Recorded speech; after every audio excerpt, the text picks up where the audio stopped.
Hello, my lovelies. It's she here from Go to Third Tarot, and I'm here to bring you another channeled message. I hope this message finds you blessed and full of abundance. I'm not even gonna lie, you guys.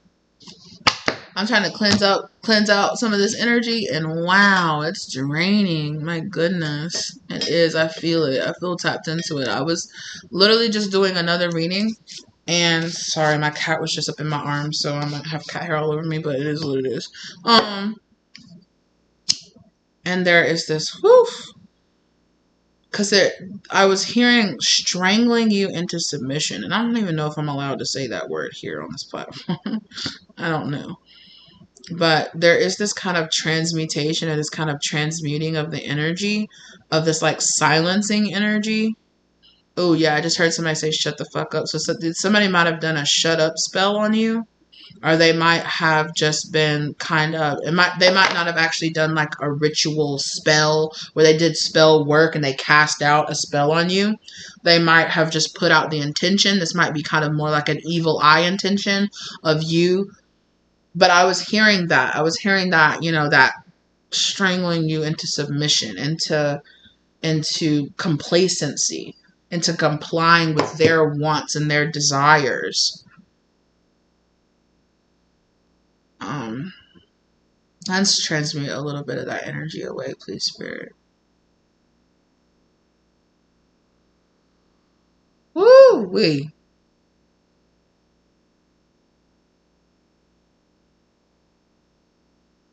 This person gives me the ick, whoever they are. They're very controlling. They have this very kind of dark energy. It's giving me like inverted emperor, inverted empress energy. It's this very dark, controlling kind of energy. And again, this could be an actual person, or it could be like a shadow aspect within yourself, some kind of wounding here.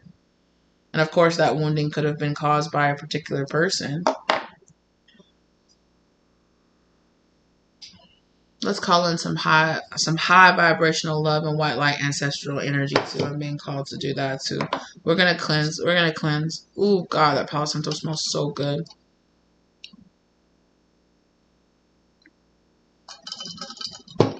Yeah.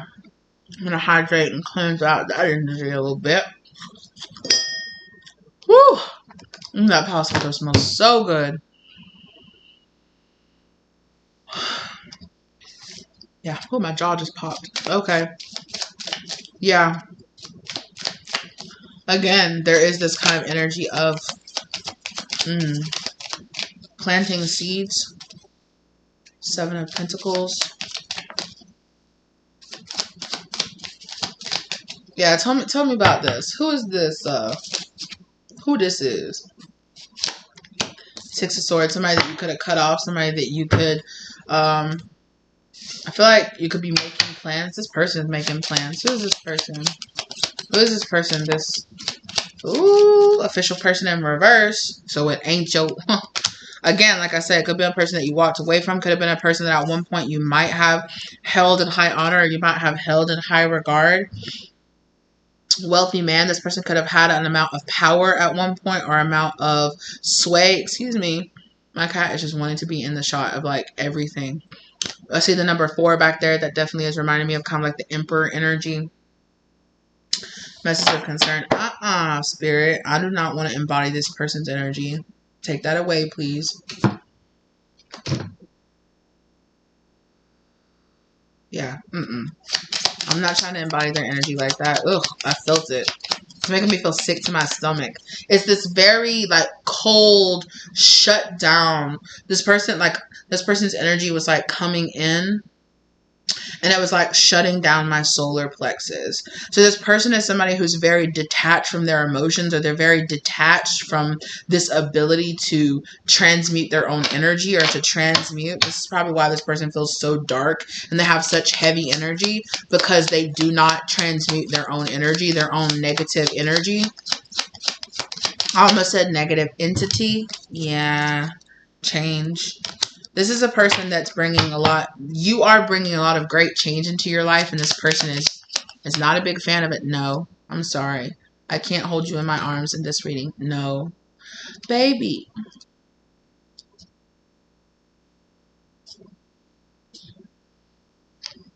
He's mad because smoke. He's like, ew, get the smoke out of here. Yeah. A person that's very persistent.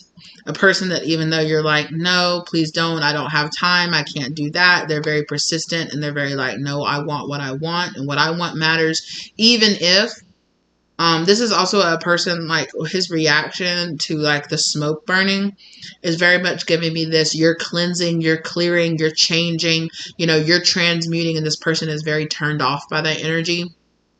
They are very turned off, and yes, this person might be someone who is very infested or infected with very dark, lower vibrational energies. This person, because this person can't, their solar plex energy is shut down, so this person cannot transmute and let go of dark energies that hang around them. This person is constantly being put in a state and being influenced to do things that continue to have this dark energy around them, because they can't transmute this dark energy away from them, it just kind of lingers around them like in like this dark shadowy cloud of like fear and anger and resentment and like envy and jealousy, and it just swirls around this person constantly because they cannot in a healthy way emotionally regulate and transmute this energy away from them. This person is very judgmental and they see themselves as above a lot of other people, like they're better than other people. They compare themselves to other people a lot. But again, you ain't that bitch, you ain't that dude, you really ain't that person. This person has this very, look how irritated my cat is. Well, he mad. Now, I was talking in a reading earlier about how my cat will do that, about how he has a very active tail and that he speaks a lot with his emotions through his tail, and that even he's not satisfied. That's his issue. Yeah, he's mad.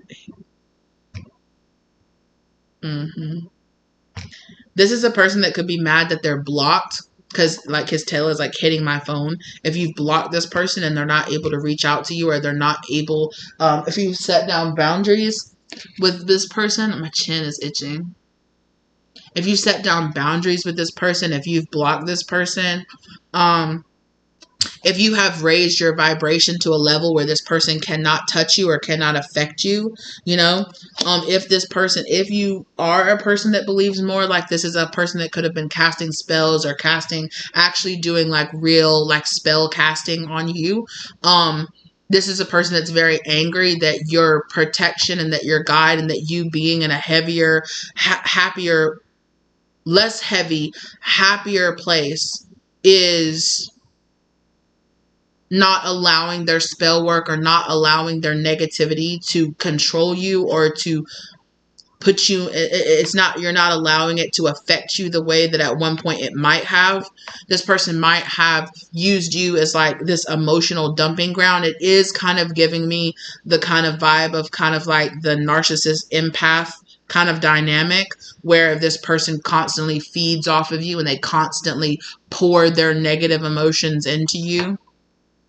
They feed off of your affirmations and your love and your adoration, or you seeing them in a good light. You might have finally saw this person for the negative energy that they really are. You let them come down off their pedestal, and when they came down off their pedestal, it was like, what the fuck? You're dark, you're gross, you're slimy, you're and this person does not like that, because this person spends a lot of time crafting a very careful mask, a very careful image of who they are, and they don't like people that see them for who they are. I definitely feel like the negative energies or the negative entities that hang out around this person very much so do not like people who are spreading light, who are spreading love. This is the type of person that would hear somebody laughing and be like, that bitch, shut up. Why are you happy? It's that kind of vibe. It's that kind of vibe, where it's just kind of like, ew. This would be the type of person that would see a couple in love kissing and being happy, and they would be like, I hope they break up. I hope they fight. If this is a person that cast out energy on that, they could see happy couples around and they could meddle and be like, you know what? I want them to break up. And if they would sit there and concentrate that energy towards somebody, that couple might suddenly start having a fight. And this is the type, that's what I see. I see this person looking at it, like being out in public somewhere, and like they just turn and they look. And there's like this happy couple that's sitting there holding hands, and they're kissing and they're laughing and they're, you know, having a great time. And this person just kind of like concentrates on them or just like looks at them. And then suddenly it's like, why would you say that? Oh, I don't know. Why do you say that? Well, you always do stuff like this, you know, and suddenly that couple starts fighting and this person's just like, that's better. I am sad and miserable, and I like people around me that are sad and miserable too. I want people around me to be hurting and be sad and be miserable and be fighting and arguing. And, you know, I want to emotionally dump all my heaviness. The things that I feel, other people should mirror back those negative energies that I feel. If I have to feel sad, then other people have to feel sad. If I have to feel, you know, yeah, look. I said this person just sits around looking at people. They just sit around looking at people, wanting and wishing negative things on them. That's crazy.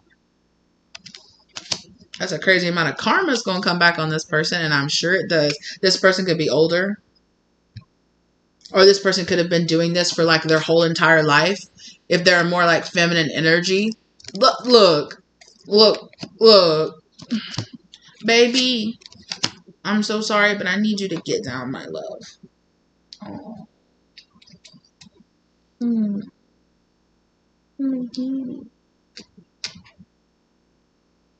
I love you.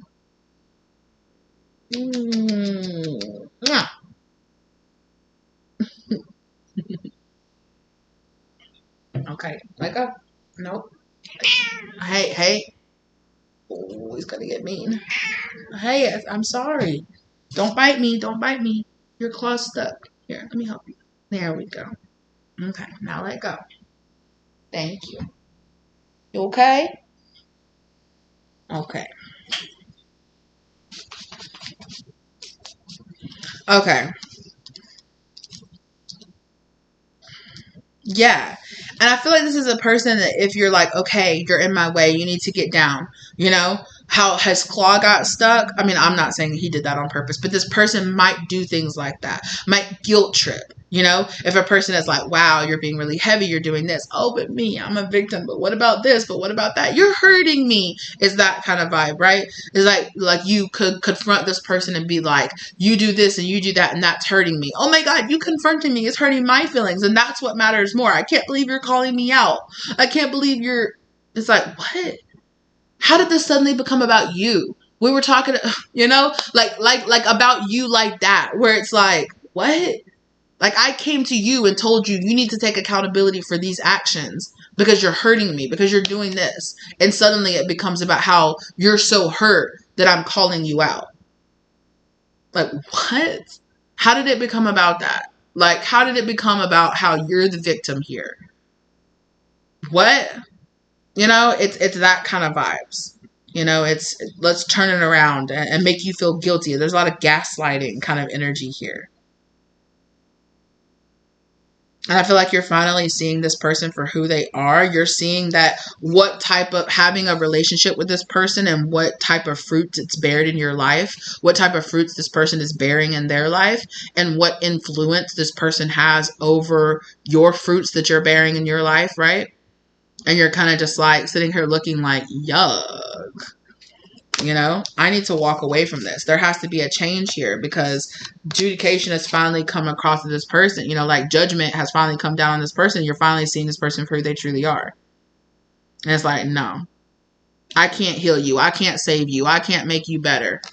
You're just going to endlessly drain from me and endlessly ask of me.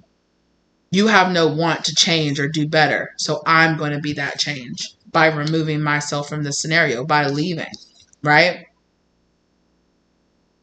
I need to honor myself by getting out of here and leaving behind what does not serve me, right? And it's because I have finally realized, again, like I was saying earlier, you might have realized this person is always going to be, this person was this way when they were young, they're this way now, and they'll probably be this way until the end comes.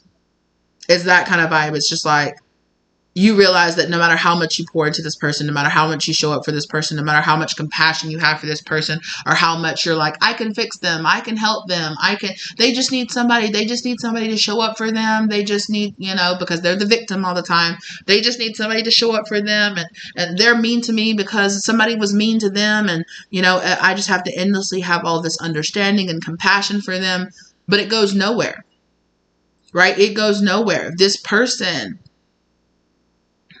does not, especially if it's like the empath narcissist dynamic, no matter how much you pour into them,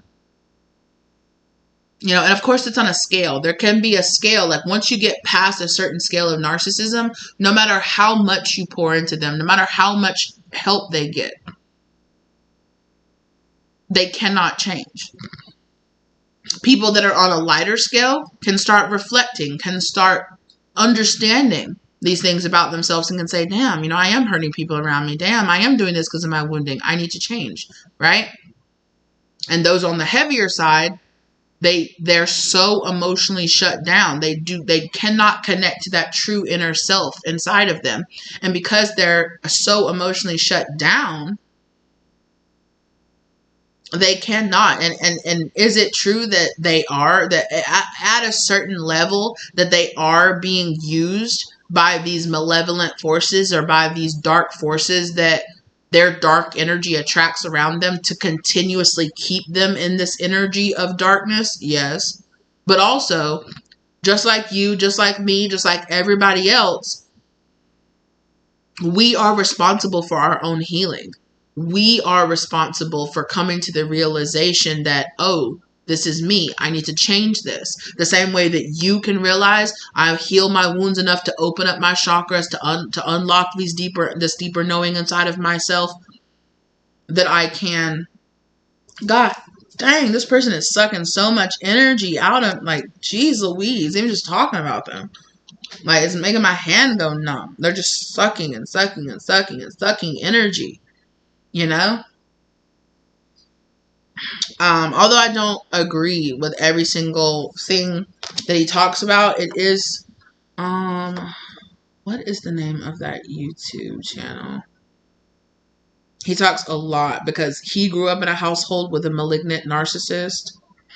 And he talks a lot. Now, I will say that he is very anti-religion. God isn't real, because that's the realization that he came to for himself, So I will say that he does say some things sometimes that are a little bit more judgmental towards people who do believe in God, or do believe in religion, or do believe in those things.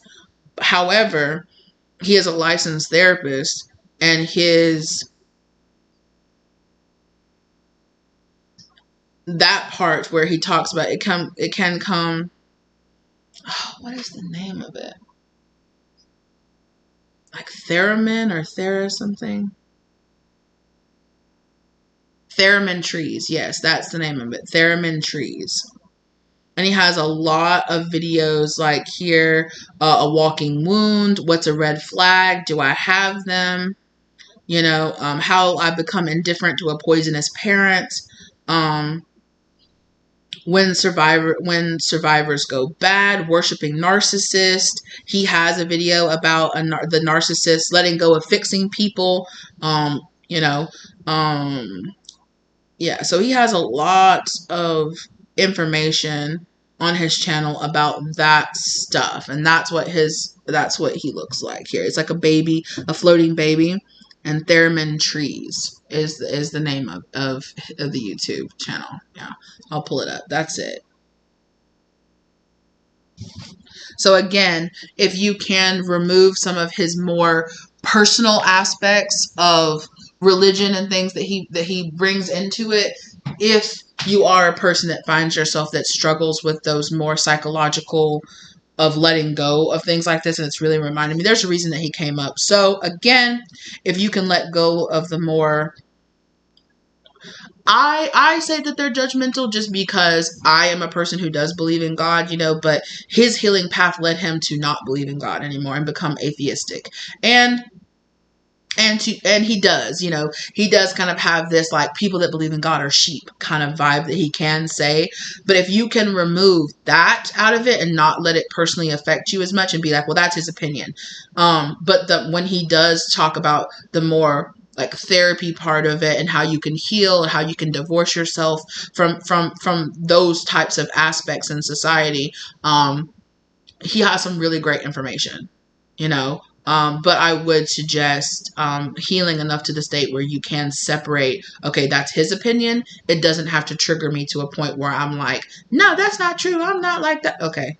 Because I have to find myself sometimes being like, okay. And you can see in his comment section, there's plenty of people that are just like, wow, you're a little bit judgmental.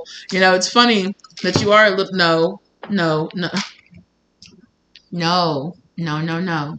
no, babies. Don't bite me. So if you can get to the place where you can, he does have some good, a lot of good information on there. Just be aware of that. That's just something that I do want to tell you. Just be aware of that if you do check that out.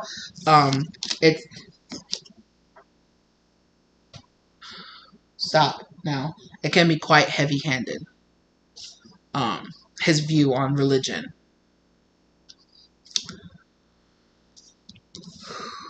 But yeah, so I feel like whoever this person is, they can be trapped in this kind of prison here. They could have this very much so like, save me, everybody needs to save me kind of complex that they have, right? They're constantly here, and you might be this person here. No, we're not going to get mad at him. He had nothing to do with it. No. Yeah. So there is that. This definitely can, especially if you are rejecting this person. Like I'm like, no. He started getting mad. He started lashing out. You could see this person lashing out at you or lashing out at other people, trying to attach themselves. It's very much so giving me like I'm looking for, the narcissist got discarded kind of vibes is what it's giving me. Of course, this person doesn't have to be it doesn't have to be. Excuse me, but it's giving me that dynamic. Where it's like, okay, I'm looking for another person to feed. Or maybe, okay, if I'm lashing out, if I'm angry at you, this is always what draws you back in. If I start crying and freaking out and victimizing myself, that's usually, and it's like this person is struggling because their usual tactics are not working on you. And they're feeling this sense of lack of control. And again, this doesn't even have to be somebody that you know. This could be somebody that could only just know you from social media or could know you from a distance and wants to have like this weird sense of control over you. I don't know what that is, but there's something there with that as well. But there is this aspect of here where spirit, you could have come to the realization, it's like, no matter how much I pour into you, no matter how much I pour into you, no matter how much I try to fix you, no matter how much I show up for you, no matter how much compassion I show for you, like, doesn't matter.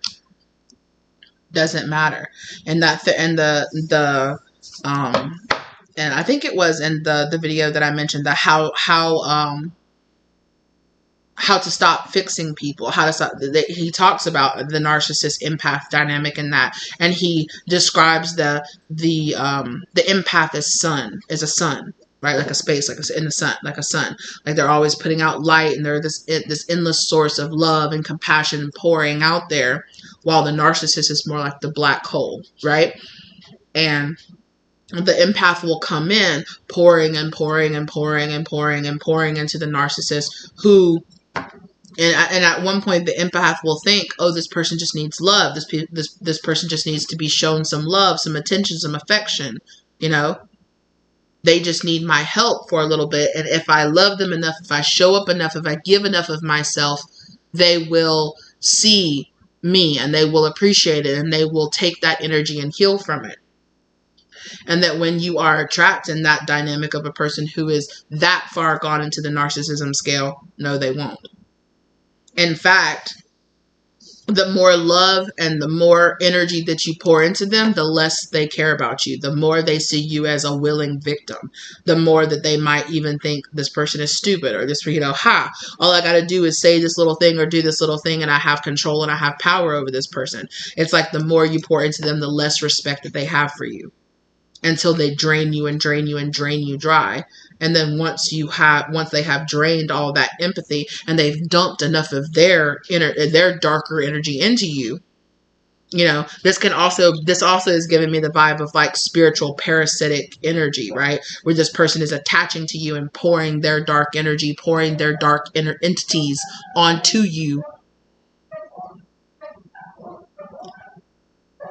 And now, pouring their dark entities, pouring their dark energies into you, to the part where now that you have the same energy as them, they don't have an interest for you. Just like the person, just like the example of the person in the park, right? They only called attention and called energy because it was different. And then once it matched them, and then they walked off, right? Then it didn't serve their purpose. Then it didn't serve their energy. If you shut down and you show this person enough that you're not their energy source, they will discard you and move on from you.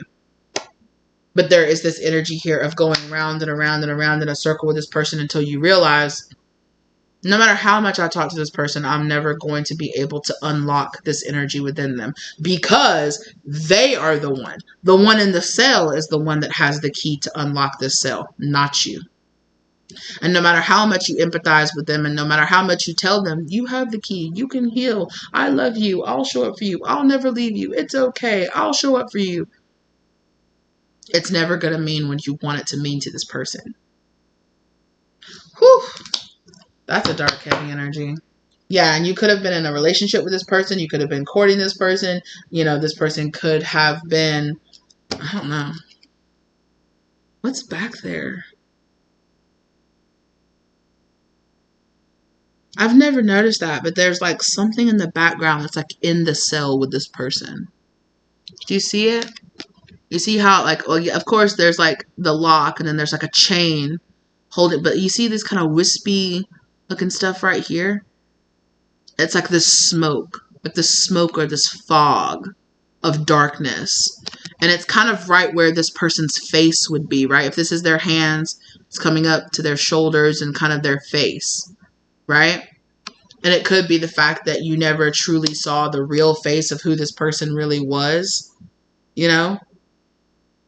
And I also think that it is this person's own internal darkness. It is their own wounding that they have an inability to go inside and recognize within themselves and recognize, which is why they project all their energy out onto other people and dump all their energy onto other people. This person that I'm talking about here is never going to, or at least at this point right now, I hate to say never, because,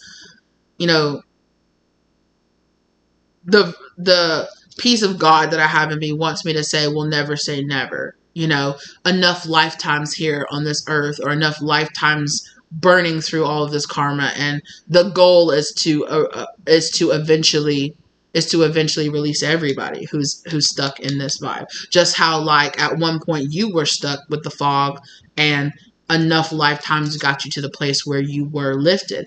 And that could be a thing for you. For you, you might be a soul that at one point might have been lost in darkness.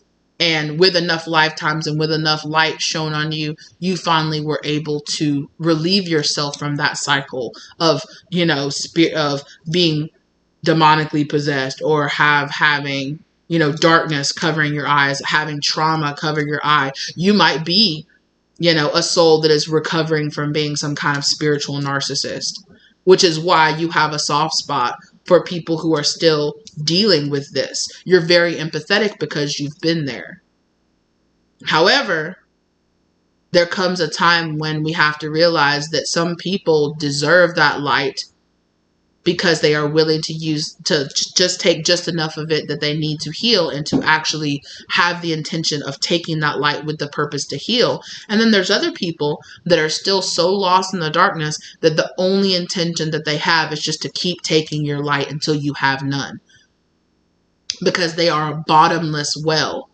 that no matter how much you pour into them, they are not, it is pour, they're just pouring it out. They're taking it and pouring it out. They're not pouring it into themselves. They're some more, splash, some more, splash, some more, splash. It's not going into them because their the solar plex and the soul star chakra of this person, which is the chakra that's connected to your solar plexus, that is your connection to the divine.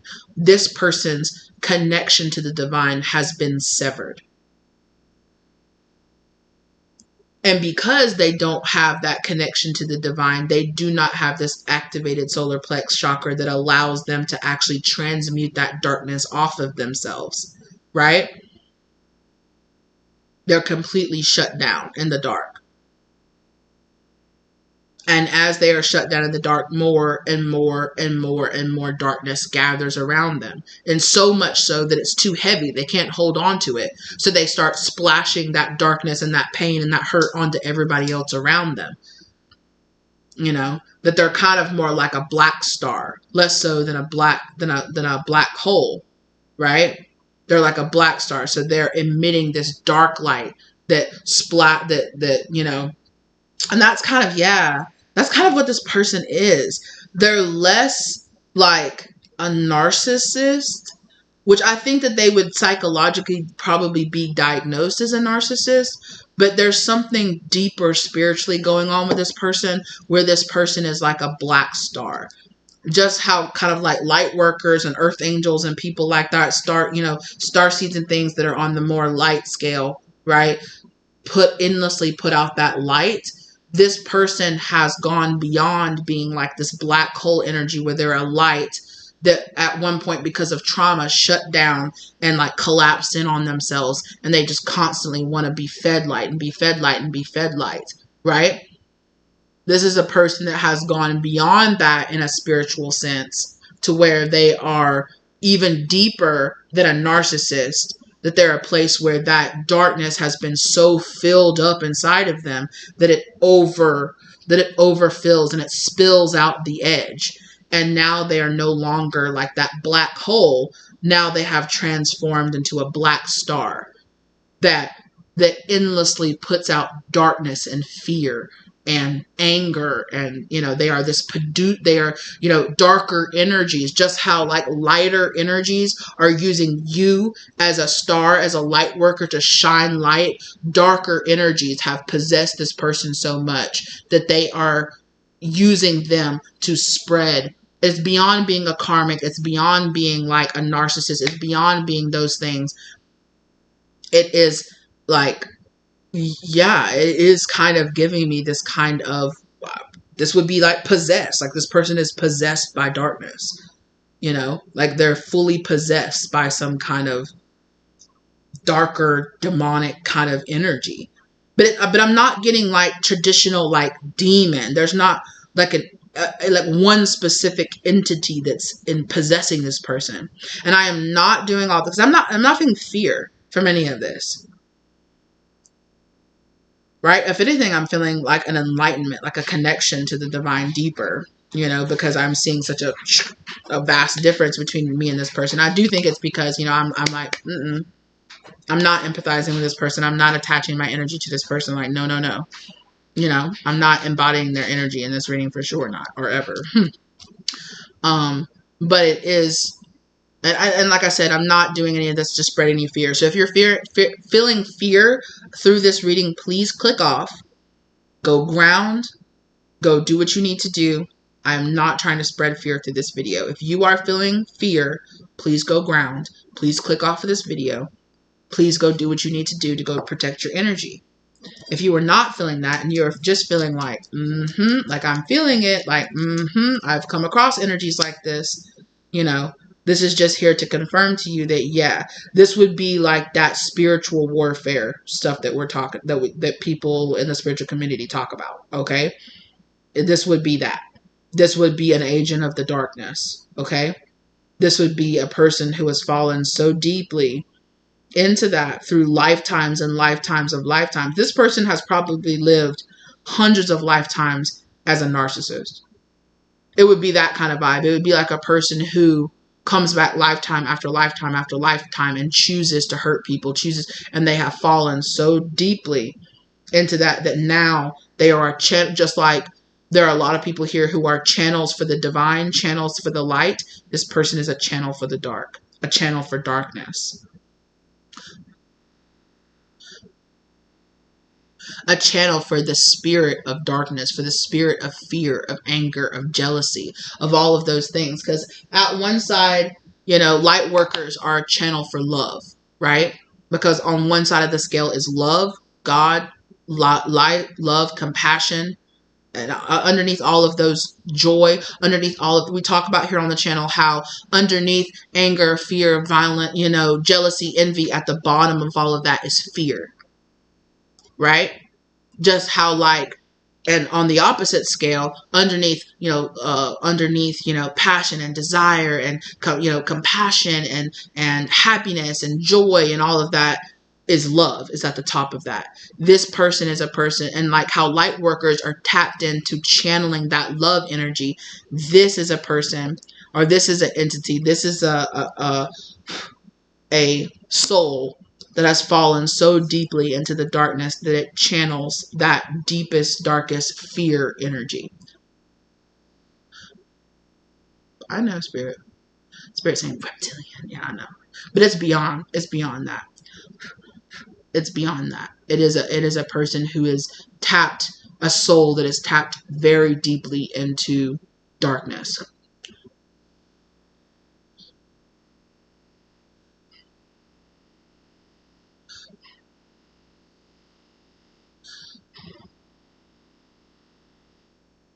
Mm-hmm. Oh, no. No, we're not. We're not burning the cards. We're not doing that. That ember, though. That ember fell out here over official person in reverse. Exactly. Right? That's that official person. They have fallen so far out of the influence of love, out of the influence of God, that they are now a channel for just this pure dark energy. It's beyond being a channel of being possessed by a particular entity, or an entity that involves a dark. It's something beyond being possessed by a demon. It's you are possessed by the very spirit of darkness. That's crazy. Oh, wow. Damn.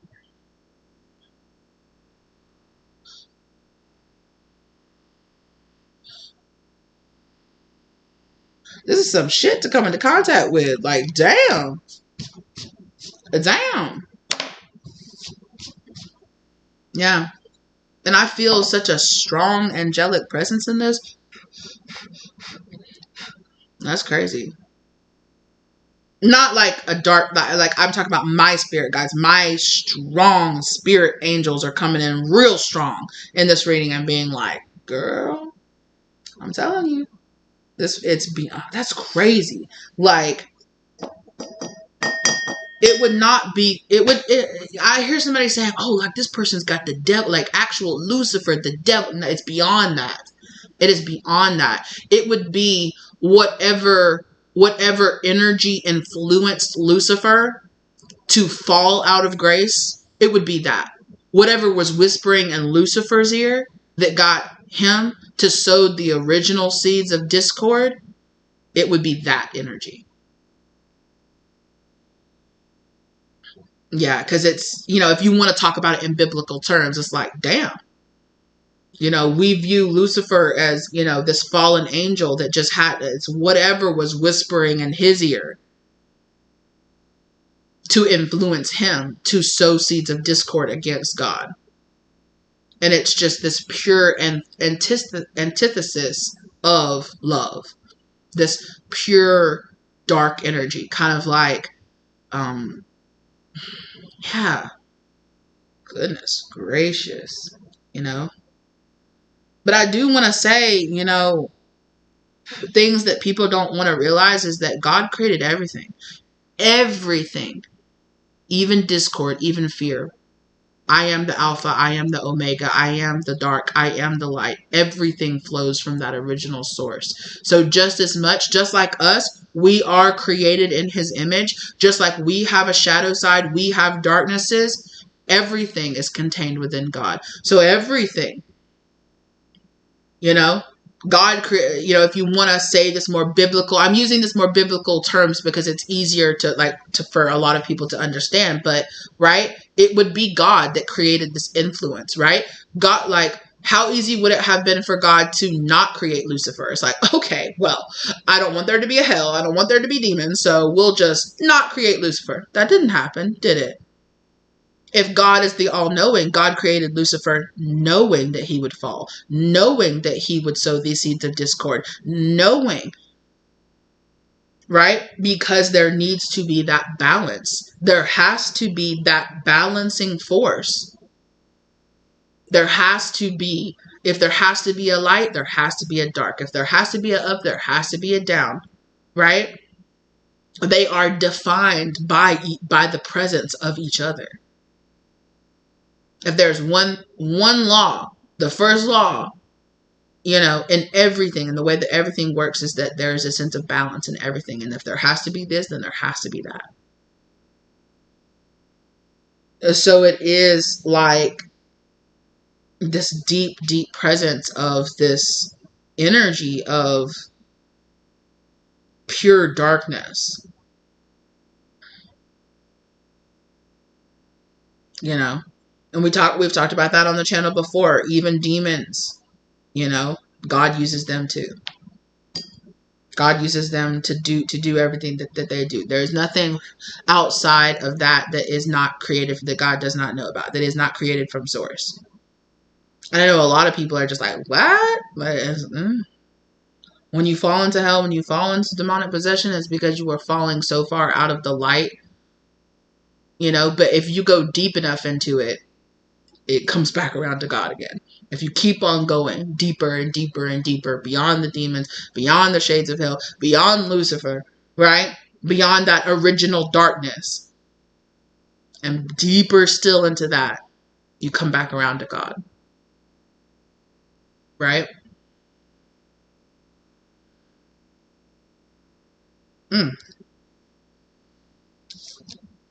I think that's where this lack of fear is coming from, because it's like, although I'm never going to say, like, you know, as a human, it's hard to say that it's hard to come to the realization that everything, even death, destruction, all these terrible things that happen in the world, serve a deeper purpose of God's plan, that we are just not an advanced enough creature to understand the purpose of it. We just do not have a high enough perspective to understand what's the purpose of this hate? What's the purpose of this fear? What's the purpose of that, God? What could possibly be the purpose of you creating death and destruction and all of this stuff? It is beyond a level that humans are ready to understand. But it serves its purpose. It serves its purpose. Everything does. Just like how, you know, it can be hard to remove the wounding and the fear inside of us to understand that that person, that karmic, that abuser coming into our life serves a deeper purpose in our spiritual path.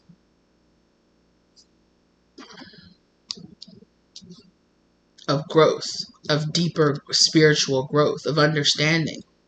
It is by observing the contrast between the dark and the light that we can bring ourselves further into the light, right?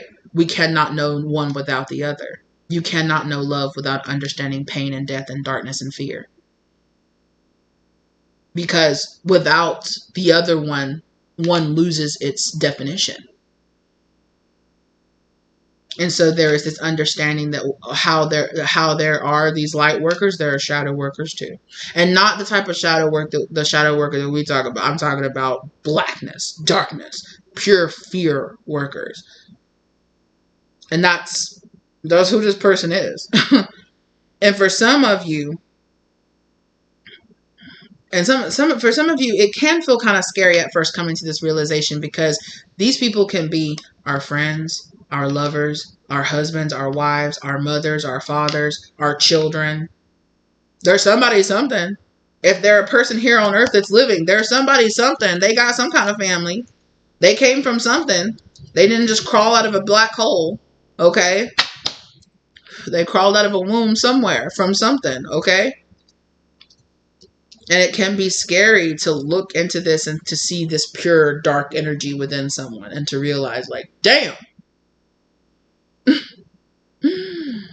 But this was be when you hear those stories of, oh, this person is just a meat sack and there's deadness, darkness inside of them that comes out, and it's like, oh shit, you're not a real person. Damn. Damn, I got fooled. You're not a real person. You're an avatar for something much deeper, much darker than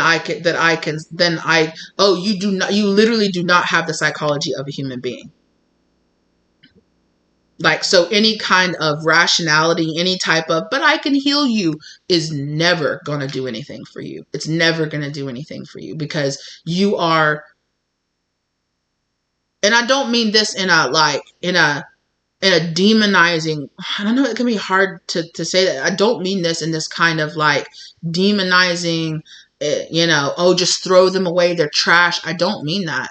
It is something deeper than that. It is like, oh, like, it doesn't matter. I could spend a billion years pouring love into this person, and it will never be enough because they are written into the code of the universe as being this person of darkness that emits this dark light out into the universe. They are meant to be that because God has willed it to be so. And there is no amount of love or compassion or understanding that you can pour into this person that will change who they are on a deep soul level, because it is written into their code of at a soul level of who they are. And until God says, okay, you can stop being a code for darkness and you can start working your way up to the light, it will not happen. But this is an energy that's going to have to come from within this person. 1,000 light workers could shine their light on this person and it would not change a speck of the darkness within them. Damn. That's some shit right there. Damn. And it has nothing to do with your lack of being able to do that. Their spirit wants you to know, to those, this is a PSA 10:01. It's 10:01 down on the real-time clock. This is a PSA to all the light workers out there. There are people out there that are dark like this. Do not get hung up on trying to save a soul like this, because you can't. They don't need to be saved. Don't save her. She don't want to be saved. Don't save her. Take the fucking cape off. Or stop, stop. Stop caping for this person.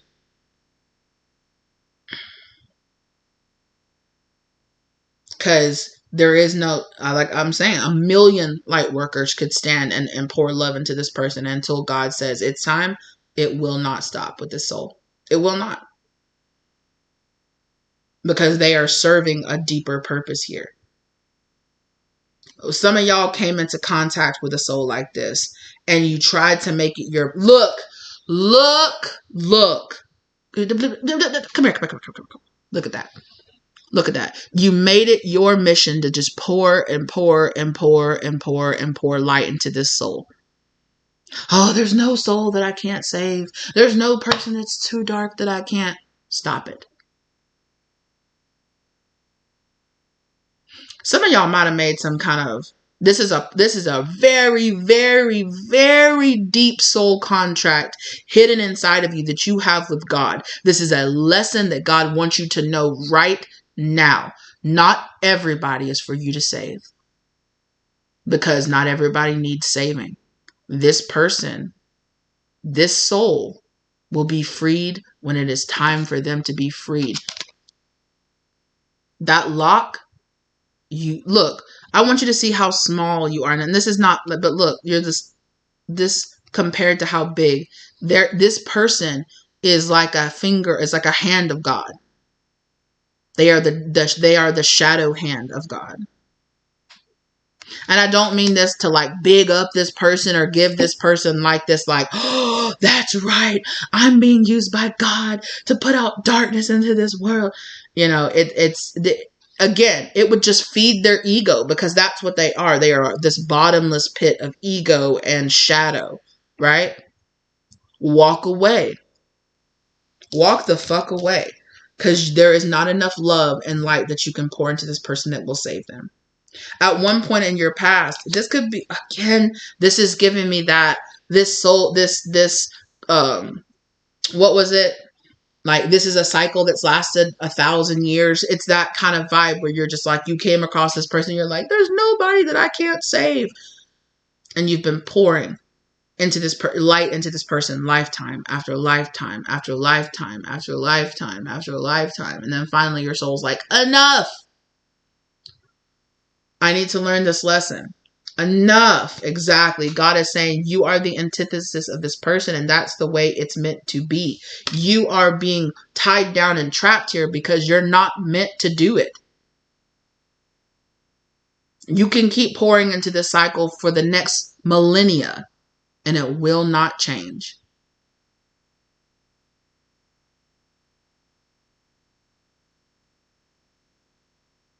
You are not meant to do it. You are not meant to free this person. You are not meant to save this person. You are not meant to do it. And it's not because you're not strong enough. It's not because you're not brilliant enough. It's not because, that you don't have this light of 1,000 stars shining from you. It's not any of those things. It is because you are not meant to do it. No one is meant to do it. No one is meant to do it until God wills it to be that way.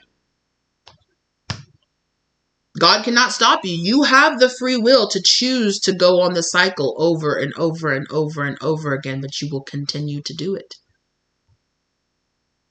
Do you want to stop? Are you done with this darkness yet?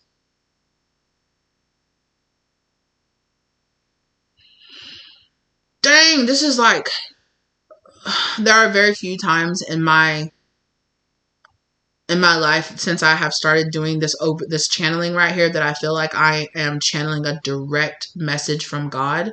I am tapping into an angel that is very, very, very close to God. It's almost like God speaks and this angel is the whisper that comes out of God's mouth. It is that kind of closeness to divine source energy of this stop. I have willed it to be this way. It is your free will to continue to chase after this person, to continue to pour into this person. I can't stop you. All I can do is advise you, stop. It is not meant to be this way. Accept that there are some things in this world you cannot change.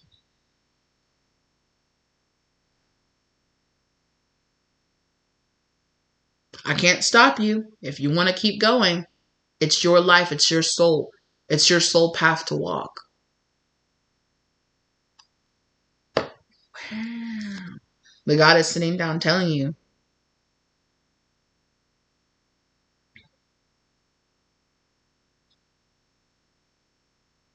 it's like beyond spiritual warfare. It's like that original,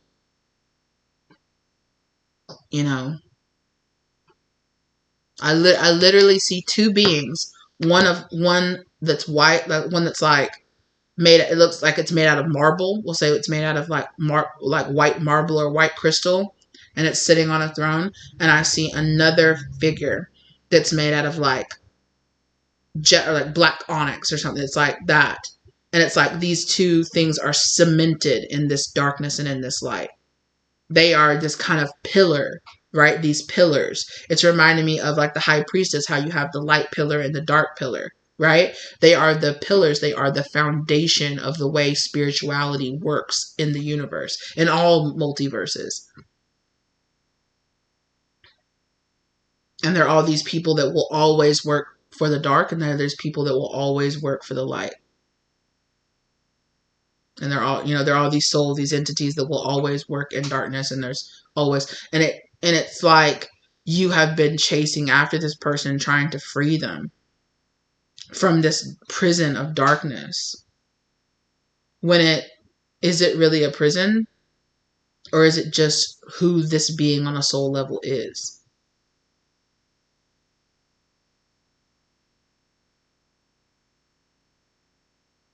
You know, and it might be this kind of deeper, there might be this energy of, this isn't fair. Why does this energy have to be this?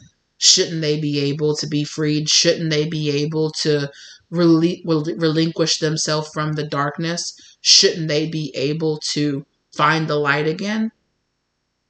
Yeah, Spirit said they will. Eventually. But this spirit, this entity, whoever this person is on a very deep level, will exist in this for like it's crazy. It's like it's like, yeah, I'm just seeing this unfathomable amount of time. It's like hundreds of billions of years. It's like millennia after millennia after millennia after millennia. Like, this person will exist as this energy in multiple versions of the universe, right? The universe will expand and contract and expand and contract and expand and contract. And this person, this entity, will be this darkness in multiple versions of the universe existing.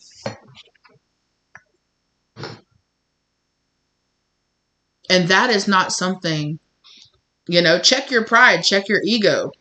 I'm sorry, but check your pride, check your ego.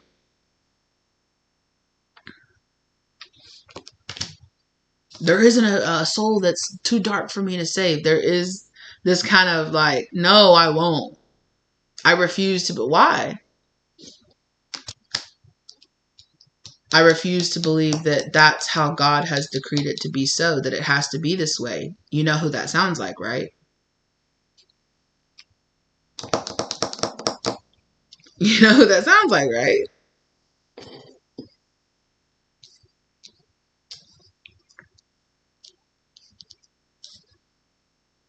Whew, there are very few people that this reading is going to resonate with.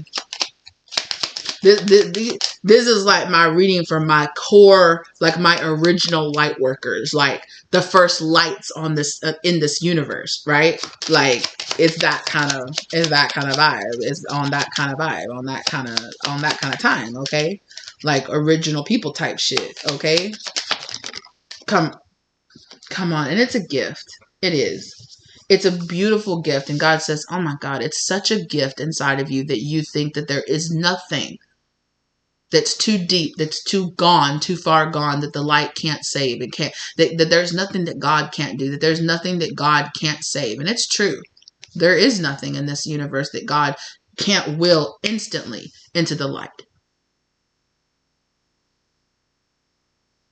God could decide right now to free every soul that's trapped in demonic possession, that's trapped in darkness, could raise up Lucifer and take that darkness out of him right now if he wanted to.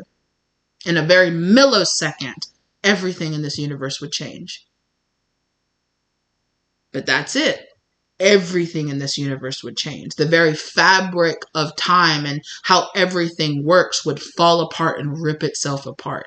I have willed it to be so because it is the very balancing molecule, the very balancing factor of this universe. It is how a physical universe can come into being, how a spiritual universe can come into being. There has to be balance. If there has to be a light, there has to be a dark, because they exist together within God. Hello? If there has to be a light, there has to be a dark. I exist together in both of these dynamics, in both of these things that juxtapose each other. I exist. I am. I am both.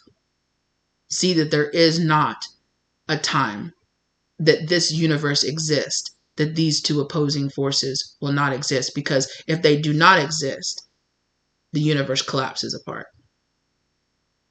If they do not exist together, the universe is ripped and torn apart. It does not exist. I am. I am not just the Alpha, I am the Omega. I am not just the dark, I am the light. I am not just the light, I am the dark. I am joy and love and peace and serenity. I am chaos and death and destruction and darkness. I am both. This universe exists as both. Just how you, right? God made us in his image. I am both. You are both the shadow and light side of your being. So too is God.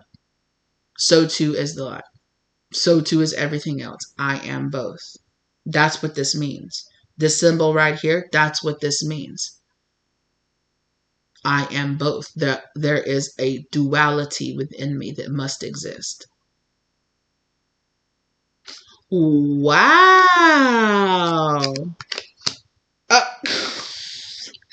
The other card that came out here is false person.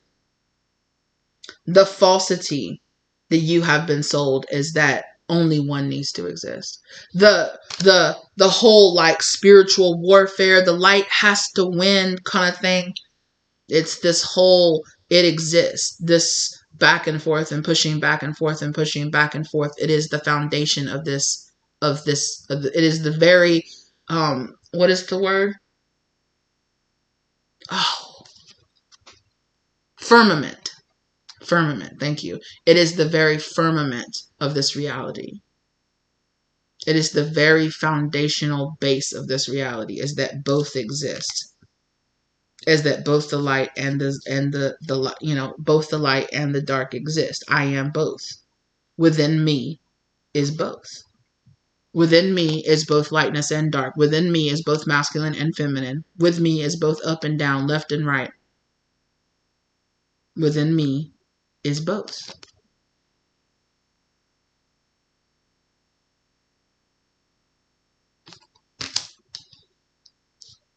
Within me are both gifts and falsities.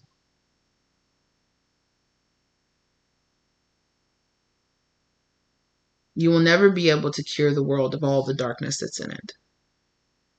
Take the weight of that off your fucking shoulders.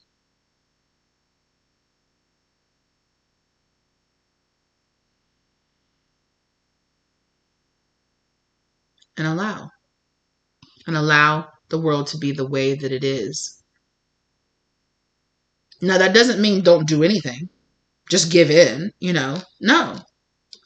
But you will never be able to cure the world of all its darkness. Because if you did, then the universe would collapse. All existence would collapse back into God, collapse back into the original.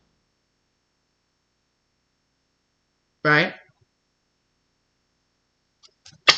Come on now. Come on now. Ooh-wee. And this might be concerning to you. It might really be. You might be like, what? What you mean? What you mean, God? But that's this kind of expectation that God wants you to take off. You're never expected to be perfect. You're never expected to be without darkness. You're never expected, to be a holy, cleansed and completely free of suffering, completely free of darkness. You're never expected to be that. It is in your very definition of what defines you. It is the polarization of these two things that define what existence and what reality is.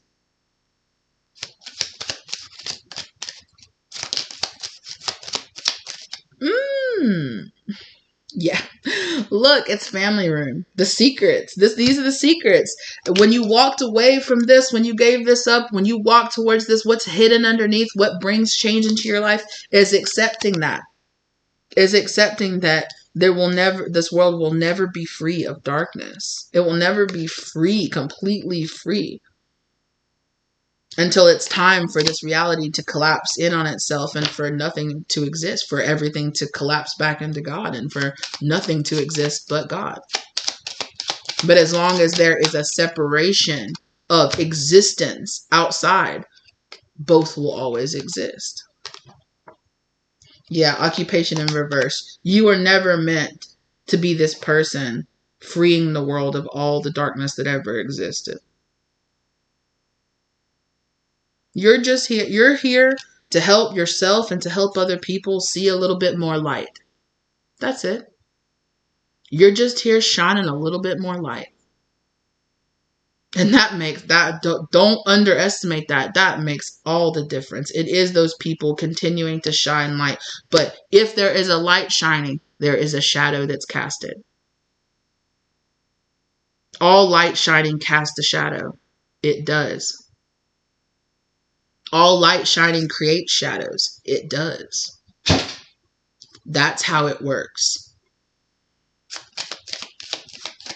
You're never going to, to stop that from being what it is. So free yourself. Exactly. This is a part of your contract that you need to face inside of the shadow. There is some kind of like imposter. It's kind of like psychologically, on a psychological terms, it would be some kind of imposter syndrome. It would be realizing like, oh my God, I can't be the spiritual person in this light because there's darkness inside of me. There always will be. It's just about understanding that you get to the point where the light is in more control than the dark is. Where you push yourself enough to where, well, we'll never have a complete ego death. We'll never completely get rid of the darkness inside of us because we're not meant to. We are whole when we have both, when we have a balance of both, right? When there is a balance of that the light is being, is shining bright enough to be informed, to inform and to see the light, that there is intelligence and there is understanding in the darkness that lies within us, that there is information about us and about our life and about who we are that lies in our shadow. It's just about shining enough light into our shadow that we heal the wounding that our shadow holds for us. And that we can arise above that wounding, stop it. That we can rise above that wounding to the place where it doesn't control us, where we are in control of it.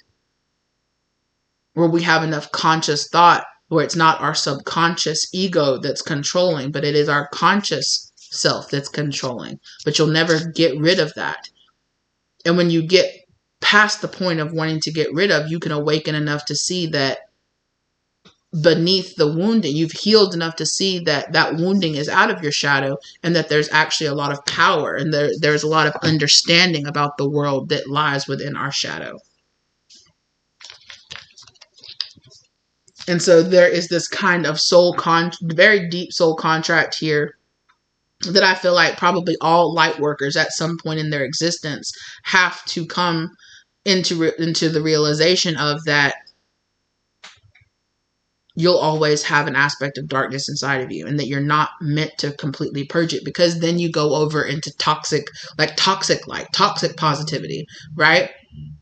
And it's this ignoring or acting or pretending like you can actually exist in a world where there's never any darkness. That's not true. And that darkness serves a purpose in this world.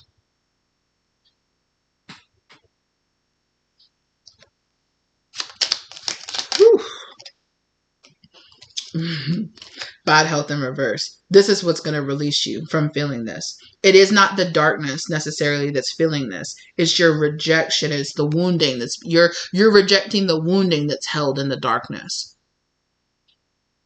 within yourself. We're talking more about you developing as a soul here, as an individual in this lifetime.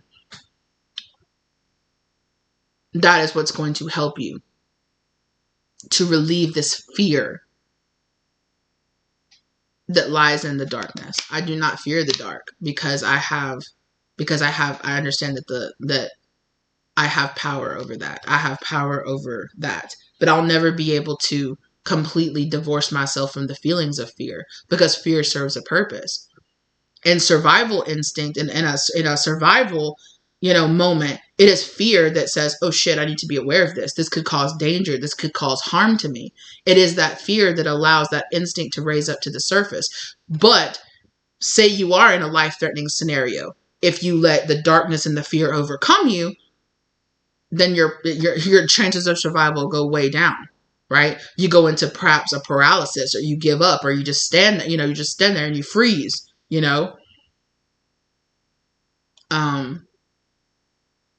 But if you have that instinct of, okay, I can overcome my fear. Let me think. Let me logic my way through this. What's happening? Where's the danger coming from? How can I remove it from me? How can I neutralize this danger? Do I need to run away? Do I need to fight? Where am I? Jack, stop. It is this. It is that energy. It is understanding that there is information that lies in that fear. It's just not about letting it have such a control over you that it controls your thoughts and your feelings and actions subconsciously.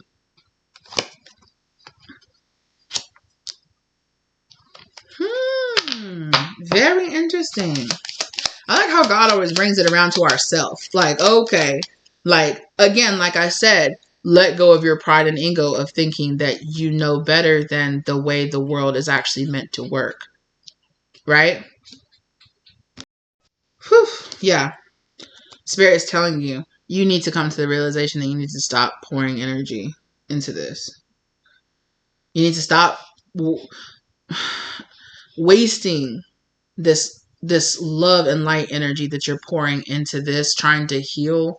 And I think this is manifesting as a person, it could be definitely manifesting as a person into your life.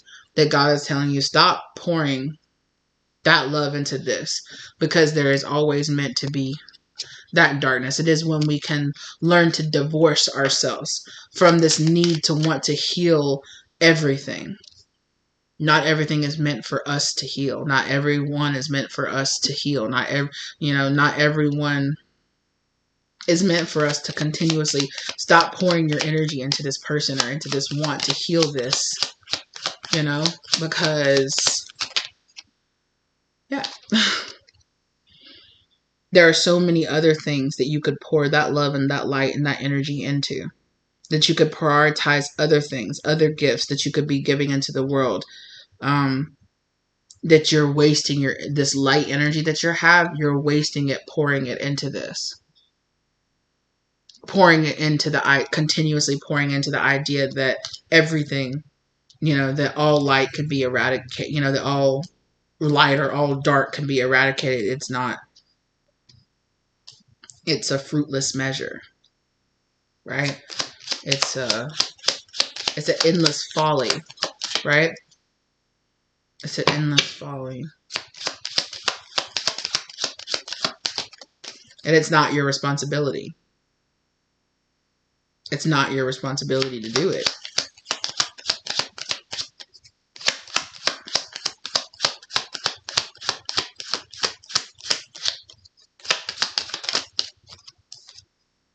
So, yeah. That, it's a beautiful sentiment. God's saying that, it's a beautiful gift. It's a beautiful sentiment that you have to see light, that you have to see light in everything. That you have the ability to see light and love and healing in everything. Spirit wants you to apply that to this as well, right? Like, there is light in the darkness. There is light in the darkness, and the fact that there are this kind of entities and energies out there. There is like I said earlier, underneath all of that is, at the source of it, God, right? That it all serves a purpose. That there is God in everything, right? That there is source energy in everything, even in the darkness. That it all serves its purpose. And like, there is a reason that God made it so that light cast a shadow. You're trying to unwork and undo. You're pouring energy into healing the very fabric of the existence of our reality. And that's fruitless. You are going to be, right? What fruit is bearing from you doing that? You're not.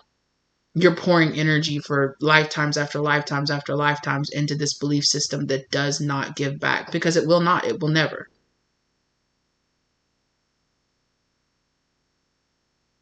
Kind of scale it back a little bit and decide to selectively pour your light into what actually gives back to you.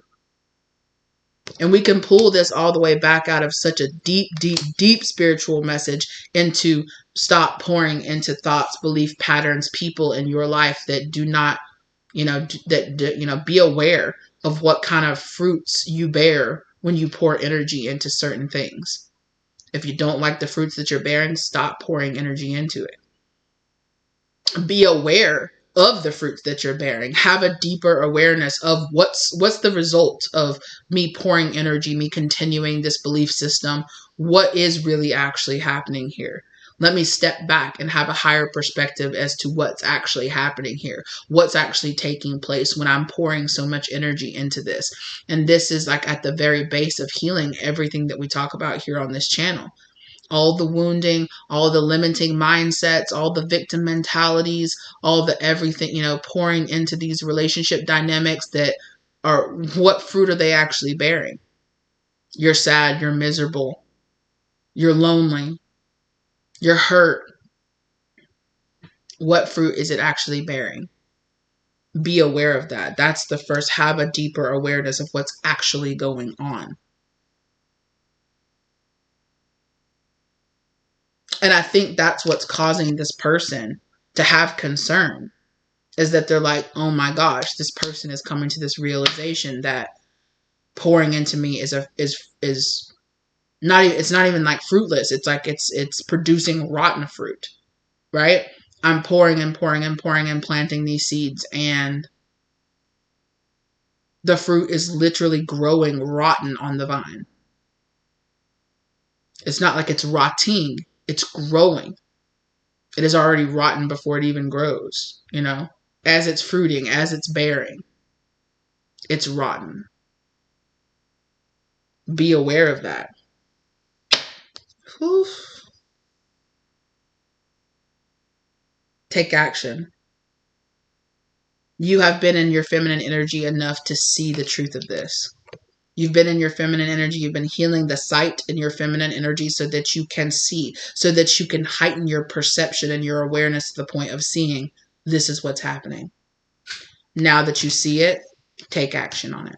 Step into your masculine energy and take action in it. Exactly. Because this is a deep poverty mindset. It's a poverty wound that you have here. That somehow you think if you just keep pouring and keep pouring and keep pouring, at some point you'll heal this vine enough for it to not be what it is. It's a trash fruit vine. That's what it's meant to grow. That's what it's meant to do. You can't pour enough love into it that it just won't grow into being that. Oh my gosh, what happened? Hold on just a second. Whew, wow. Deep realizations happening here, you guys. Deep, deep, deep-seated realizations. Like, this thought process has been so buried so deeply within you for so long. That's crazy. And that's what Spirit is saying. I'll use this example. So you want an apple tree.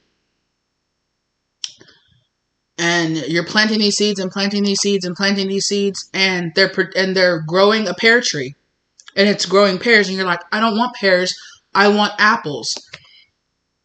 And there isn't enough affirmations and love and positivity that you can pour into that pear tree that will transform it into an apple tree. You'll never be able to take that pear and cut it open and bury a pear seed and it grow an apple tree. It won't. It is in the very definition of its genetics, of what it is. You could never speak enough love over a pear seed that it will turn into an apple tree. Excuse me. That won't happen.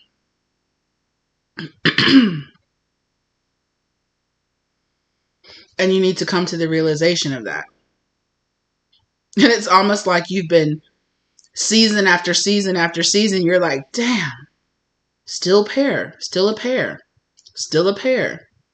Well, I guess I'll take this seed from this fruit and plant it, and maybe I'll get an apple next year.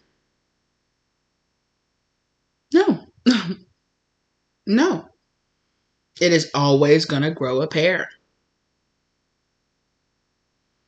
And it reminds me of the reading that I did where Spirit was referencing the end to the movie, to the conversation in the movie, Kung Fu Panda, at the very, not the end, kind of like the midway through the movie, where Shifu and Oogway are having the thought about, are having this conversation about Shifu accepting that,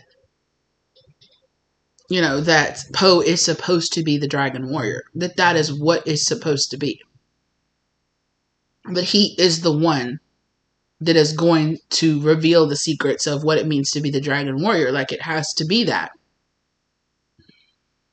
And he's like, why don't you give this up? I don't understand. Why don't you accept it? And he uses the whole example of, no, look at this pear tree. No matter how much I wanted it to be something else, or peach tree, sorry, the peach tree of heavenly wisdom. And it's like, no matter how much I want it, it's going to bloom in its own time. It's going to bloom in its own, I won't ever be able to, stop that, and then Shifu goes to this whole example of, but I can control when the fruit falls, and I can control this, and he punches the tree, and the tree drops all of its peaches, and he throws the peach in the air and slices it in half, and then he takes the seed, and he's like, and I can take the seed, and I can plant the seed, and I can do that. Those things I can control. And then Oogway just comes along and covers up the seed and says, yes, but no matter how much you want, it'll always be a pear tree. No matter how much you might want it to be an apple or an orange, it will always grow a pear. No matter how much you try to control what something is, it will always be what it is. Woo!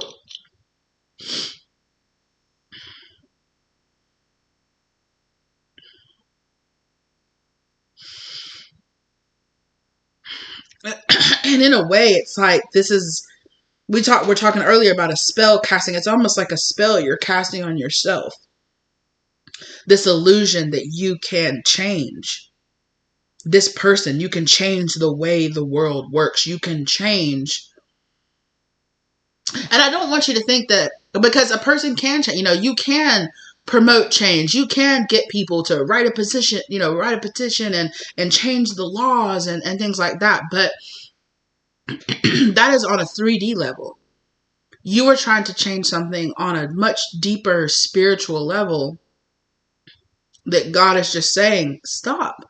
I was never asking you to do that. I'm not asking you to eradicate all darkness in the world, because you can't. It is a fruitless folly. You will always come up with nothing. You're pouring all this beautiful love and light energy into something that will never be what you want it to be. Until something that is more powerful than you wills it to be so. I have willed the universe to work this way. Stop trying to make it something that it was never meant to do. It is in its very fabric of reality. It is part of who it is meant to be, what it is meant to be.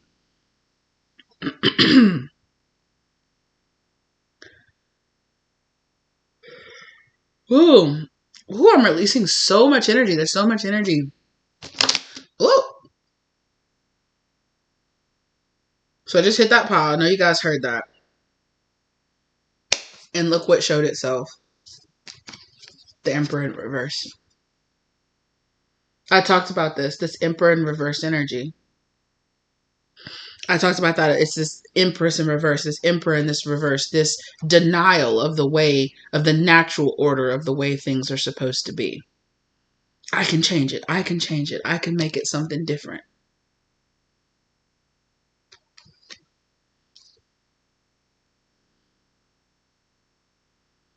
It's almost like like trying to change your fate or trying to change your destiny. We talk about that, right? I've heard other people talk about that. This kind of like trying to energy swap or trying to destiny swap. It's like, it doesn't work. Because you're always meant to be who you're meant to be, and this other person will always be who they were meant to be. Look, it's the Empress. Look, I just picked up this pile, and it's the freaking Empress. Come on. And the Six of Cups beyond that. I'm going to go ahead and flip this. This is a wound in the masculine energy here. This is a deep wound within your masculine energy here.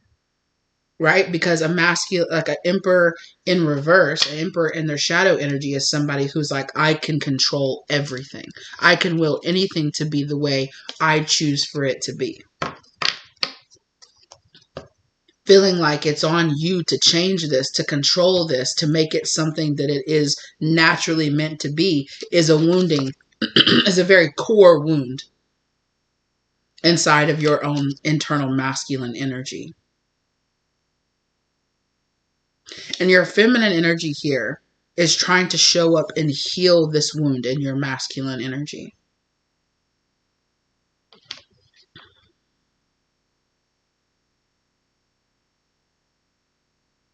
Wow.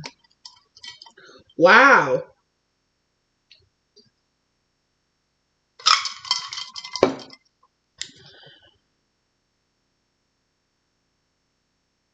And that ties into some kind of very much deeper wound of feeling without. I'm not strong enough. I'm not brave enough. I'm not capable enough. I haven't been able to change the fabric of the way the universe works. I'm not good enough. No. You were just never meant to do it. You were never meant to do it. And I just heard something, and I don't, and it's kind of this energy of, I was saying earlier, it's like, you know who that sounds like, right? And it's this energy of like the original sin of Lucifer, which is, I believe that I can change the way that it shouldn't be this way. That the way God has willed it to be, I refuse. I won't allow it to be that way.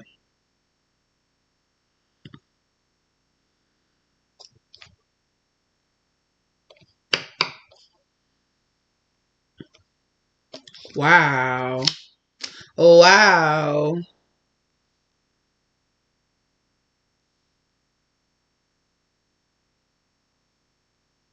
And I do think in healing this wound inside of you, you are helping to heal this wound inside the collective consciousness, inside of the greater collective consciousness, right? Stepping back from being so inside your wounding, so inside your own energy that you step back and see the higher purpose. You're stepping back. You're not inside the house. You finally step back and you can see the big picture. You're so close to it that all you can see is the single room. Step back and you can see the whole picture of the whole house. And you can see the greater purpose of what's going on here. Right? You can see the collection. It's not just what's happening in your room, but it's all the different rooms and all the different houses and all the different energies that are inside each one of those rooms that are making this whole universe, this whole place run.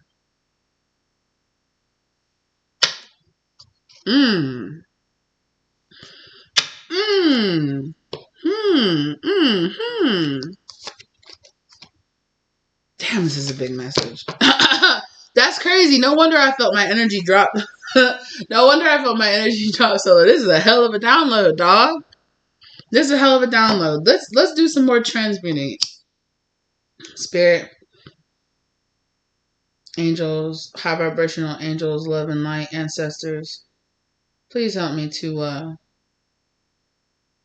raise the vibration to help bring about the realizations of this. Please help assist me in transmuting this energy of those of my collective and those who will watch this.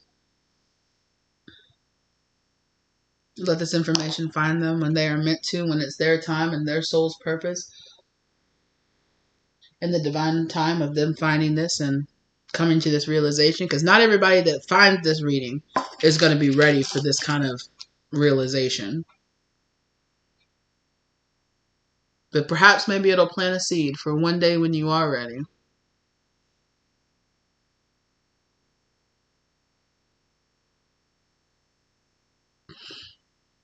Yeah, it's giving me this vow energy. I'm hearing this kind of energy of somebody being, yeah, look how I'm like just instinctively doing it around my mouth.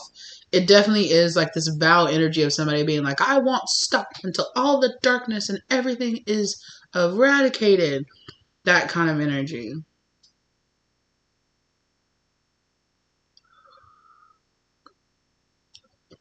The overzealous. It's like, okay, if you feel like you need to.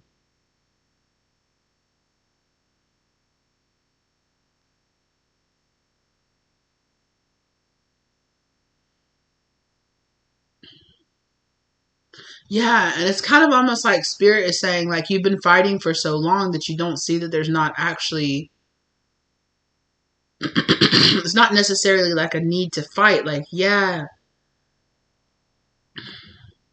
but it's kind of almost like it's more like a push and pull. It's more like just finding balance between the two, keeping things in balance. It's never going to be like one side is going to win over the other. It's, yeah, now I'm clearing out my ear chakra. So it's kind of like this is something you've been told. This is like a story that's been told for a very long time is that, it's our job to win over the darkness.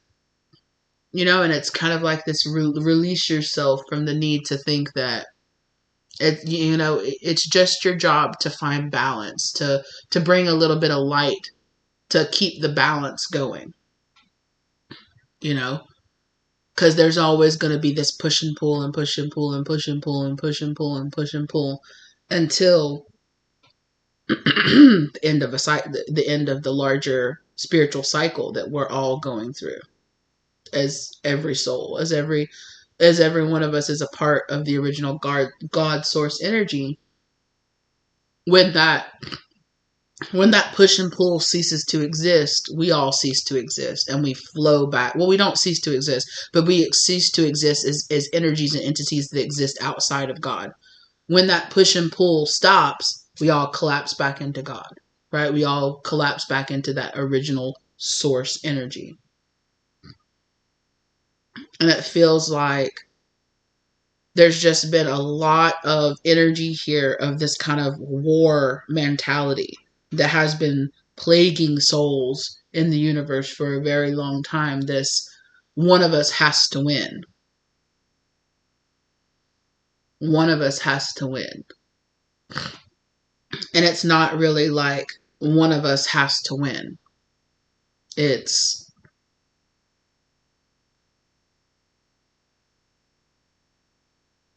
whew, there is so much energy of you just absorbing and absorbing and hearing and absorbing and absorbing and absorbing this kind of rhetoric over and over again. That it's warfare, which means one of us has to win, one of us has to lose. There has to be a victor, and there has to be, when really there won't be. It's not like this energy that there will be. There won't be. There will just come a time when it's time for that balance to end. And when it ends, it's not like, oh, that's it. We've won. There's no darkness in the world and there's just all going to be light. No. When the balance is there won't be a light, there won't be a dark, there'll be nothing. Right? Because one cannot exist without the presence of the other. There will never be a time that, oh, all of the darkness has finally won or all of the light has finally won. There won't be this state of one existing without the other. Ooh, that's going to piss off some people. There's going to be some people out there that's pissed off by me saying that. But it's like, get out of this toxic war mentality. I released, or I filmed a video. I don't know if I ever released that video. But it was this video about releasing toxic war mentality. Did I ever release that video? I don't even know if I still have that video anymore. I did have it at some point.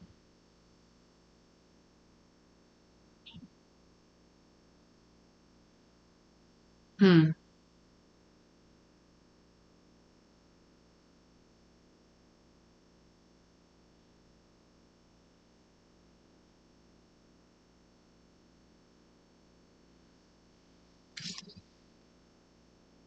Hmm. Okay, I'm sorry. I'm just getting a lot of like personal messages from myself that I'm downloading like simultaneously at the same time. So excuse me. Oop. Hold on, my device needs to be charged. Anyway, wow. Okay, I'm gonna go ahead. This has been a very long reading. Totally, exactly. It's like you get trapped in these cycles of constantly trying to end this, constantly trying to, for one side or the other to win. Yeah, the community and the rhetoric inside the community keeps people in this warring mentality. And the truth is that there's never going to be a victory of one side over the other. Not like that. Not like we think about it. Not in the conceptual way that we think about it. Exactly. This is a path of transformation, of harmony, of harmonizing the two sides of these things together, of understanding that we can never exist in this reality as we do now. You know, the foundation of this universe that exists is that there's duality between these two things. If that balance is tipped, then the universe tears itself apart. So there'll never be this victory at the end that there's only good people in the world and that there's only good things and there's only light and there's only positivity. That'll never be a thing. But if that is true, then the opposite is true too. Then there will never be a time that there is only darkness and only fear and only, you know. So take solace in the fact that if the light will never win, the darkness never will either.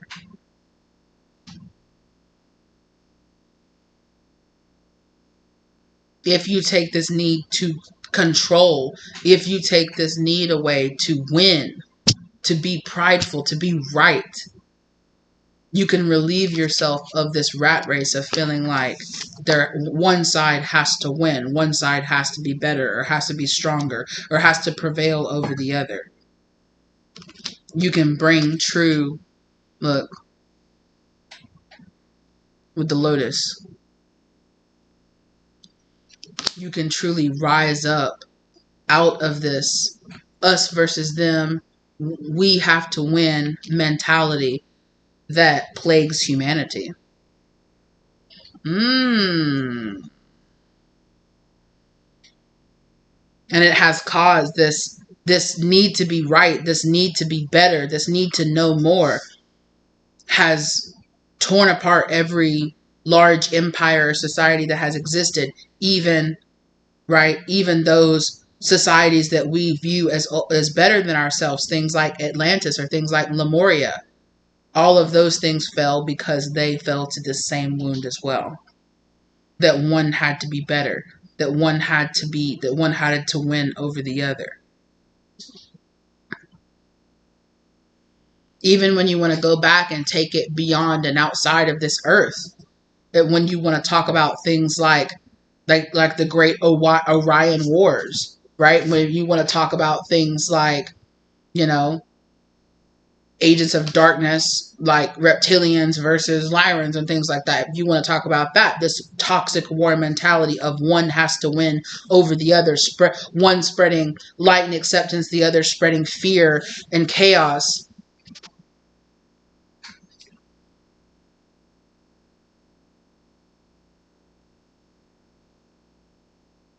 When we can bring all beings into the knowing that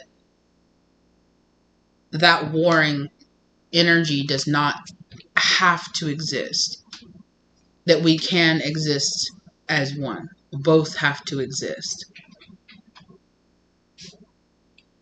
We can bring balance to this world, to this universe. Oh, shit. That's how we evolve. Oh, come on now. That's the journey. That's how this unit on a universal scale, that's how we evolve into a higher level of existence, into a higher, that's how we take this whole universe. Look, look, look, look, look, look. Look at the, I don't know what this is, but it looks kind of like a jail cell. Look at the bars behind this person, and this person is outside of the bars. That's how we release ourselves from this cycle that we're currently in, the current version of the universe that we're in. That's how we will bring when we bring balance to that. That's how. Like I said, there's like this greater evolution. We talk about how, as a soul, we evolve. As a planetary consciousness, we evolve. As a universal consciousness, we evolve. And how every time that the universe collapses down onto itself and is reborn again, it is an evolutionary step forward. Ooh, baby.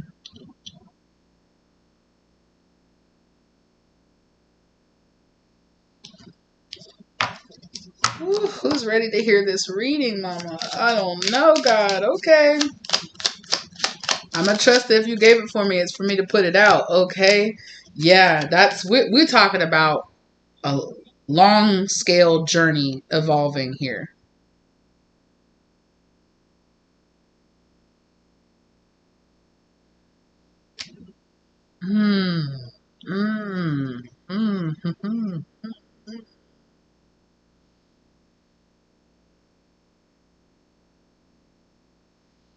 Yeah, this is about not that because we talk about seeing beyond the veil of this 3D reality that separates this 3D matrix from all the other higher levels of dimensions that exist and lower levels, right? And this is beyond all the different levels of existence onto a higher plane of understanding. This is beyond all the dimensions that exist out there into a higher level of thought process. Yeah, it's like see things as God sees things on a scale that we don't see.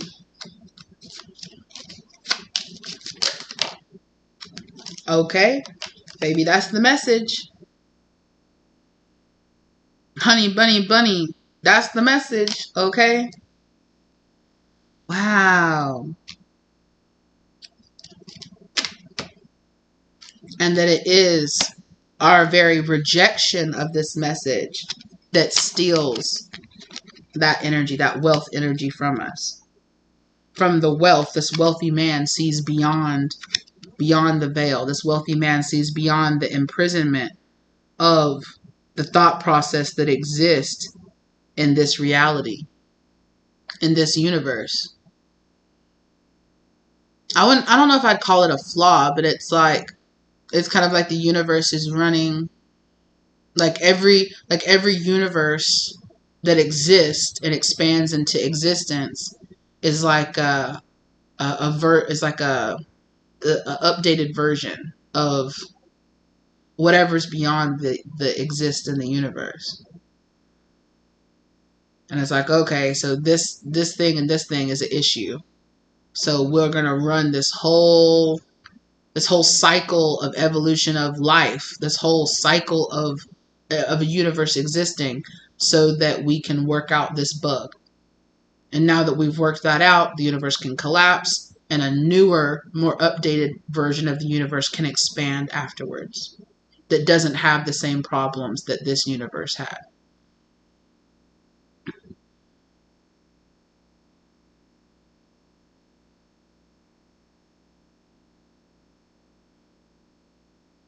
Face your whirlings, your issues of worthiness, because I hear in the back of my mind, I hear why you. I'm hearing why you. Why is God sharing this with you? Pitch, why not me? Because why not? And that's how you need to talk to yourself. Why not you? Face this feeling of I'm not worthy to deliver this. I'm not worthy of being this. I'm not worthy of holding this. Why would God share this with you? Why not? It has to be with somebody. Every soul is picked to deliver their certain messages.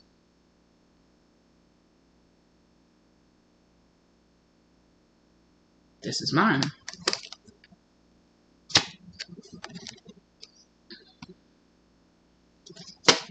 Hater, stop sipping on that fucking haterade and go find out what your mission is. Okay? Go find out what your mission is. Everybody's got one. Damn. Yeah. Yeah, yeah. Wow.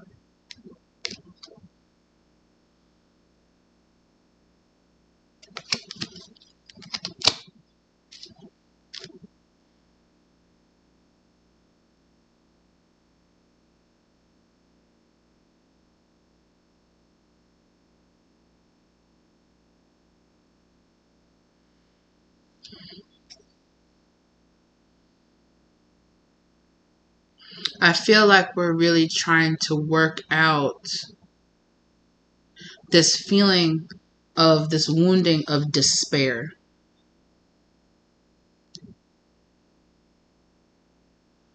See that 4 up there?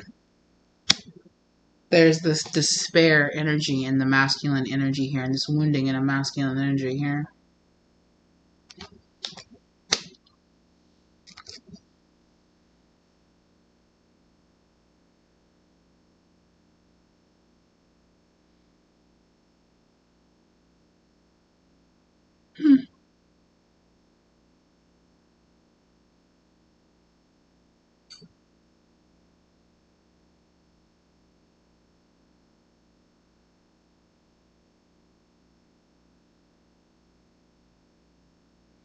I don't know if my brain has ever ran so fast, but so just peacefully. Like I just downloads by the second. That's crazy.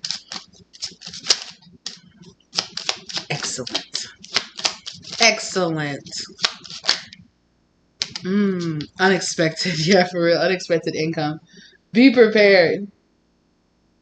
Okay? Be prepared.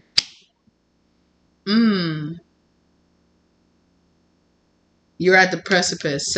27 breaks down to 9. You are at the precipice of ending a huge cycle here. Exactly. High honor. 25 breaks down to 7. Accepting this message is bringing you closer and closer and closer to this new cycle of understanding, of this deeper thought and deeper understanding for yourself. Hold up. Wait a minute. Privileged lady, sudden wealth, and house. Okay. Having this higher perspective is going to bring this sudden wealth energy rushing into you. That's going to...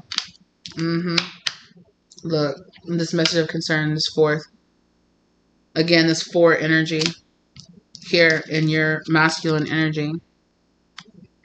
Bringing this healing to this wounding in your masculine. It's like this wounding of war, this wounding of despair, this wounding of I've got to fight. I've got to have this pride energy.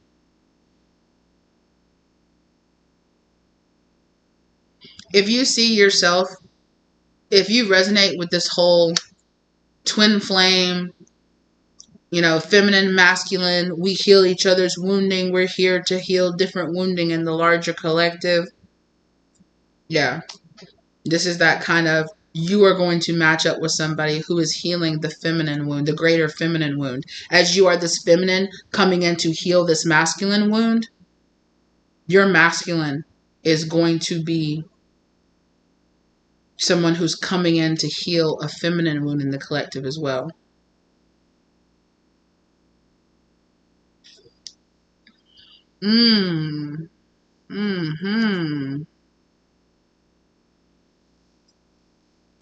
Stop. You're doing the most today, sweet baby.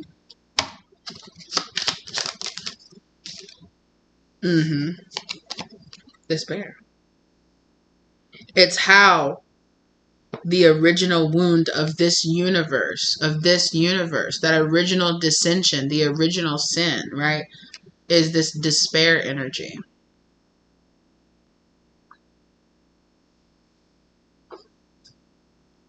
Yeah. God is speaking very symbolically through like this kind of Adam and Eve, you know, original feminine, masculine, and the wound that caused. There's this kind of feminine, masculine, original wound here within both. Thank you, thank you, thank you. And I was just about to say, you and this person, like that's why light workers are sent here. That's where the concept of this twin flame, feminine, masculine, one holds the feminine, one holds the masculine energy. There are these like really powerful soul, like these really powerful light workers. Which is why there are not that many actual twin flames in the world. There's a lot of people that love anyway. Keep it in love and light. Okay? It's to heal this. Bringing in this courtship energy here. You and this person are meant to come together and to help heal. Not only just you. It's not just on you. But you are kind of like these... You know how like in the Marvel universe they talk about these certain souls who are like... What do they call them again? Oh my gosh, I just had it and it just disappeared. Not vortex, but they're like these certain level people that every single universe like rotate like in all the multiverse there are these pivotal souls, these pivotal characters that like the universe like, you know, like revolves around. What do they call them? But that's kind of like what marriage here. That's kind of like the concept of like these twin flames. Like these twin flames are like these very, very, very powerful light workers. They're like it's basically like these vessels that hold the souls of like thousands of different light workers, just kind of like combined together. And they're these pivotal souls that are born here into existence that come to heal this here. And that's what it's kind of giving me. It's kind of giving me like the people that are coming here to like heal the original sin of the universe, like the original discord of the universe. Stop. And it's like the original discord of this universe is despair, is fear. Yeah, that's despair. It's giving me this like, but it's not. It's like despairing over. That's it. It's this original wound of despairing over the way the universe works. Right? There is supposed to be a light. There is supposed to be a dark. There is supposed to be both. And it's this lie that we should be at war, that only the light should win or only the dark should win. When the truth is you are despairing because you are despairing, and you will always be despairing because you are despairing over the foundation of how this universe is supposed to work. The wound is not in the light needs to win or the dark needs to win. The wound is in accepting that both need to exist, that there needs to be a balance in both, and that both serve their purpose.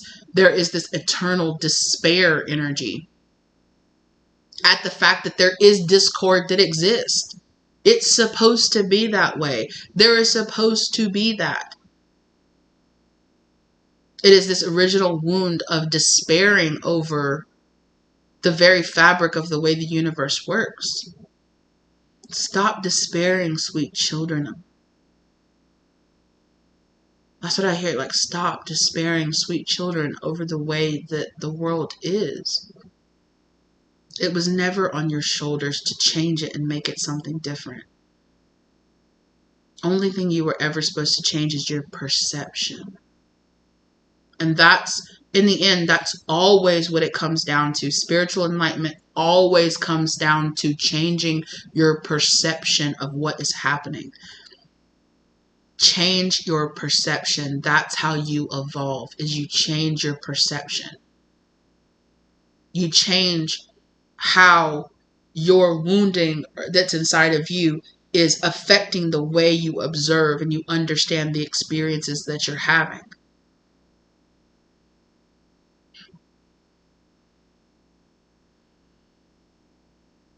Wow. And that's this original wound. Oh my freaking God, you guys, it is motherfucking 11:11 down on the clock.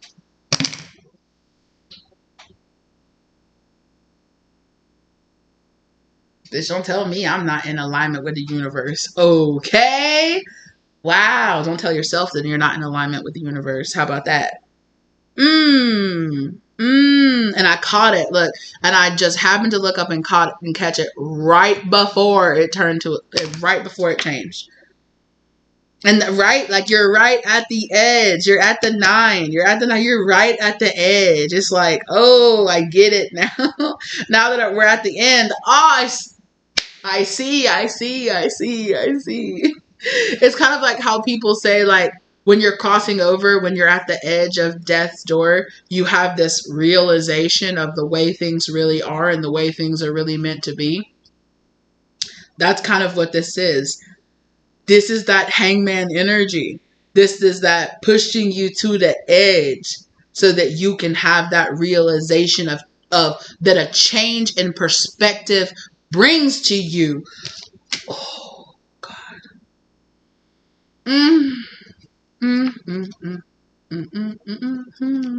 Okay, come on. A change in perspective brings about a new beginning for you, a new blessed beginning based in love, because you understand that balance is the way of the world. Come on now. Come on now. You understand the truth of what you're really supposed to work on now. You understand the truth of what you're really supposed to be working on now. Stop fucking around. Let's go. Start planning and moving into your future based in that truth. Start moving and changing the way you move. When you know better, you do better. When you let the realization of what you know set in, bring it into your masculine energy and let it change the way you walk through the world. Come on now. When you change, when you go in and heal your feminine aspects of being able to perceive the truth, let it flow into your masculine energy of changing the way you walk through the world. When you see the truth, change the way you walk through the world. Let that change. Let that knowledge affect the way you walk through the world and the way you perceive what the world really is. Let it change how you perceive what walking is. Let it change how you perceive what the world really is, what you're doing. How you walk through the world, how you lift up one foot before the other. Let it change on a fundamental level. How you see what the universe and the world is really meant to be.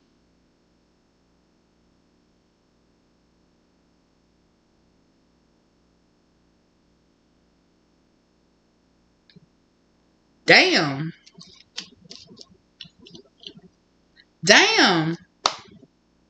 Let the confusion fall away.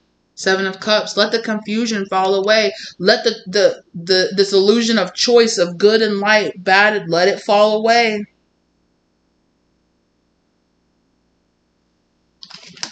That's crazy. You're doing it. You're already doing it. You might feel blind. You see it. You're doing it.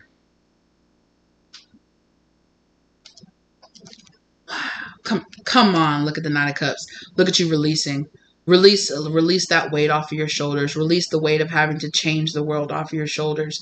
And just realize that that is the life purpose. That we are just meant to be here to change our perception. Change what you think your mission here on earth really is.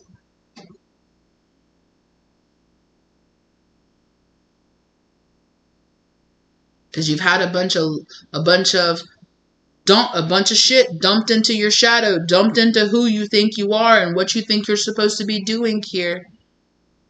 Raise up that perception of what your purpose here is. Come on now. Come on now. Come on now.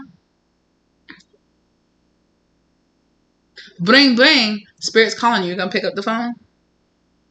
Are you going to pick up the phone?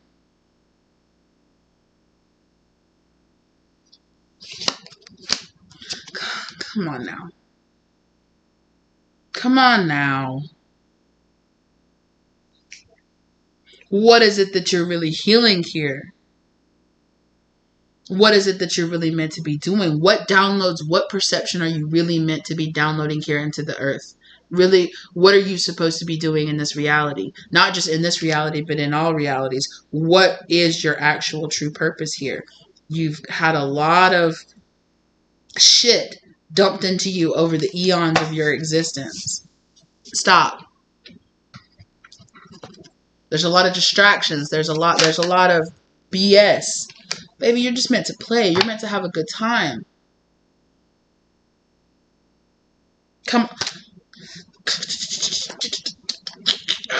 on now. What did I say earlier, right? What did I say earlier? This person is the person that holds the key to this lock. Look at this. Look at this. Look at this. Holding the key. Holding the key to the lock. Holding the key to the lock. Come on now. Come on now. You put yourself there. You put yourself in this scenario so that you could. So come on now. Look at the peaches. Look at the peaches. Look at, are those apples? They could be apples, but they could also be peaches. Come on now. You said you wanted an apple tree. There it is. Let it come in. Let the realization come in. It was always meant to be this way, baby. It was never on your back to change the world. It was never on your back. And in realizing that, it's my fault. Because I said, come on, baby. Come on, baby. He's like, okay.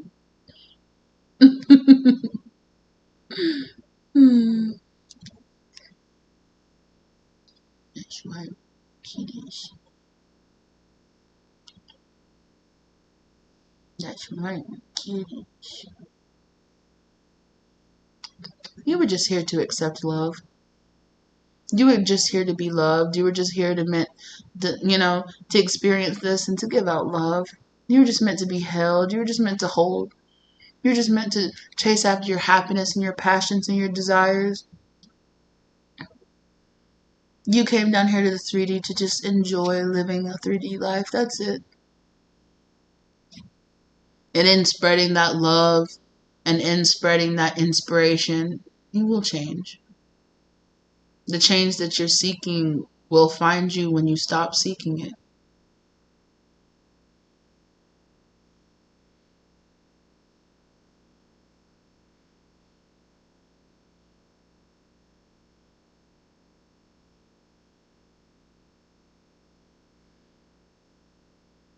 You know, it's this kind of self-fulfilling prophecy kind of thing where I've said this before on the channel, you know, it's like in seeking to change your destiny, you found the destiny. You know, it was always your destiny to seek that, to find that. What is it that Uwe says? Often we find ourselves, you know, it's like we find ourselves, you know, when we, what is that quote? Where it's that way, you know, where he's saying, I'm sorry, my love, where he says, you know, one often finds one often finds himself, you know, when you're trying to change your destiny, you often find yourself exactly on the path that leads you to the destiny you were trying to change, right? And one often finds our path of our destiny on the path that we seek to destroy it or to change it. What is that Uwe quote?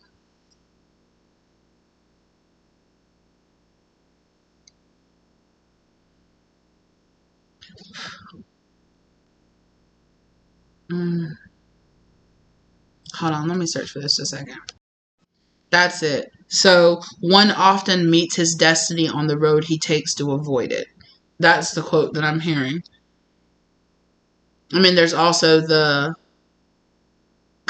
I feel guided to share that too, because the gift card kept coming out, and it's yesterday is history, tomorrow is a mystery, but today is a gift. That's why it's called the present, right? That's also a thing too. Living in the present, living in the now, living in the gift that is today, living in the present. But that's the original one. One often meets his destiny on the road he takes to avoid it.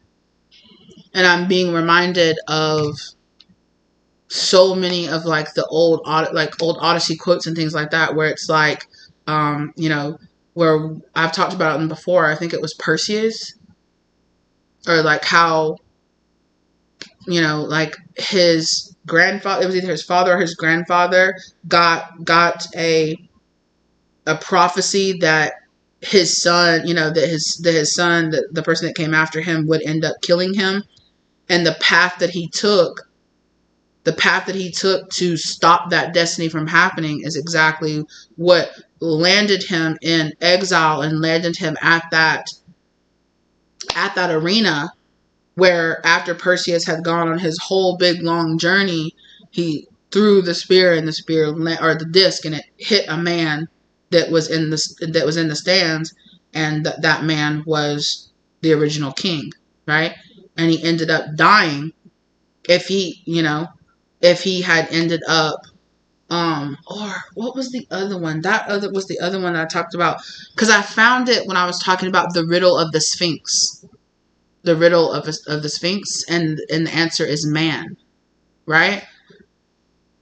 What is it? Is like, what crawls in the morning? What crawls in the morning stands in, you know, walks on two legs in the afternoon, and walks on three legs in the evening. And the answer is man. You crawl when you're a baby, you walk upright on two legs, you know, in the middle of your life, and then towards the end of your life, you walk with a walker, like with a stick, you know? And the answer is man. You know, it comes back to us.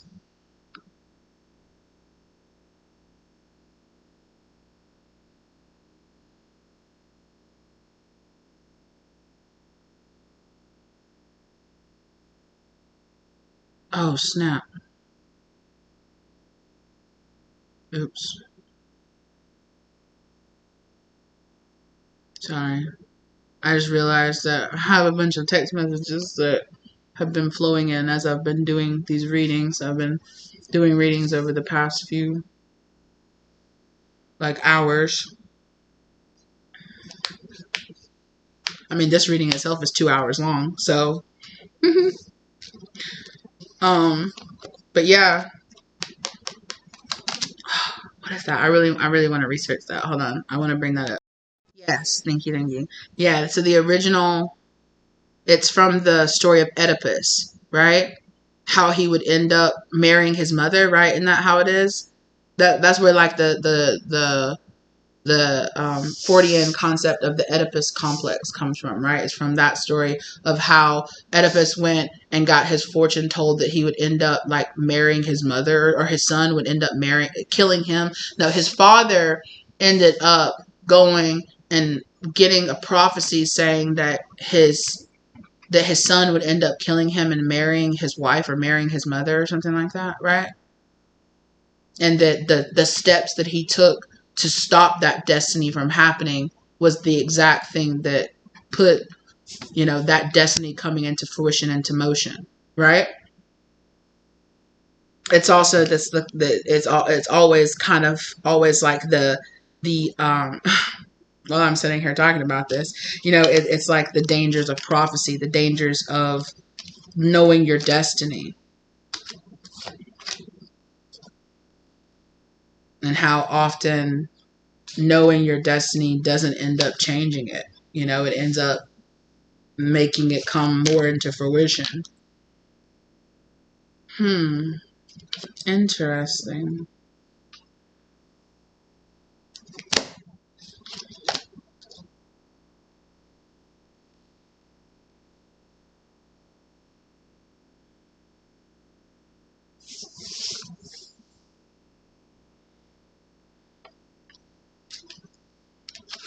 Yeah. And it's this kind of like being so aware, actually blinded you to the truth of the situation.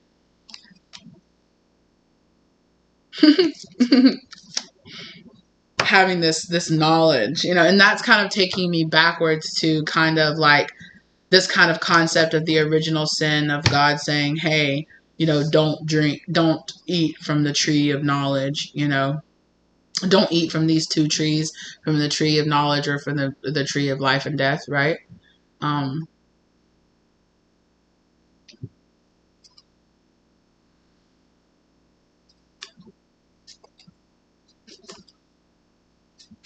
yeah, and it's kind of like this concept that twin flames are like these light workers are here to actually heal this concept of the original discord, the original wounding that this universe has. And it is a despair of, it is like this rejection of the very way that this world is meant to be. Which would be, right? Like in the story of this kind of like Luciferian figure who rose up and said, I don't like the way God's making it, so I'm going to sow seeds of discord. I'm going to create fear and pain and blah, blah, blah, blah, and create this war against God because I should be able to, and from that, comes like this wound of fear and pain and pride, and I'm better than that. But again, like I said earlier, God could have created Lucifer in a way that wouldn't have led him to be susceptible to that darkness. But it was in the making that will eventually allow, it was in the very making of things that way that created this wound that will lead to this wound being healed. Which reminds me of the Ouroboros, right? Like the snake eating its own tail. The cyclical kind of energy of the thing that created it will eventually lead to its destruction.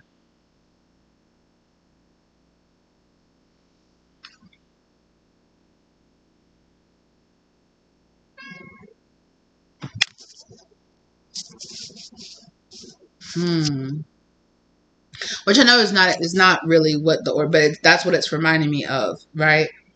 Its creation will eventually lead around to wrapping up the cycle and ending. So the very thing, the seed of discord, of fear existing, is what will eventually heal this universe and will bring about a deeper soul evolution.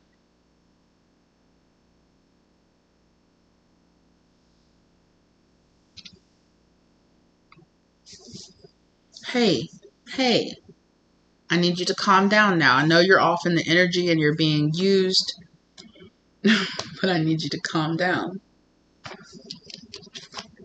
Again, right? Trying to control. It's this fear of this need. Like you feel this need for despair. You feel this despair because you feel this need to control. You feel this need to want things to be different than they are.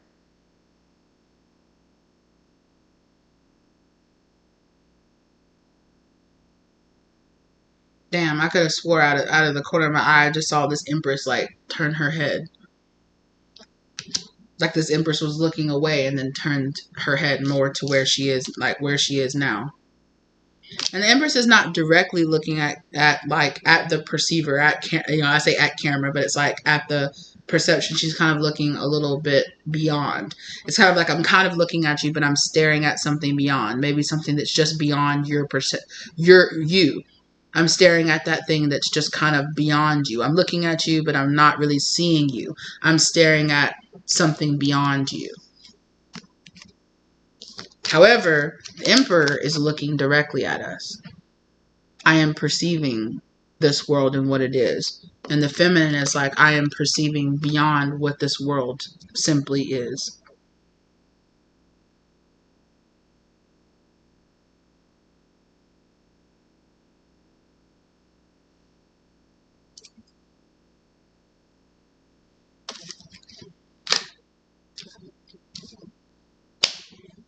Mm-hmm.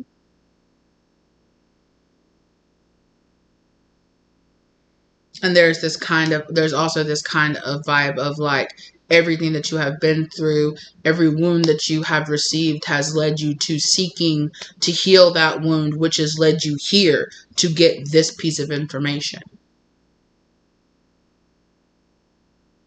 Not saying that this reading is the end all be all to everything, but it's just kind of like every wound or everything that you've been through has led you to the development of the person that you are now.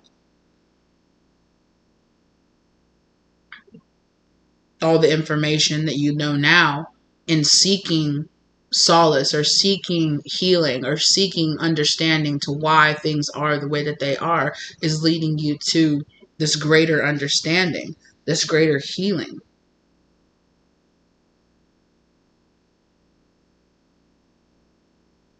which is leading to a greater perception of the way things really are.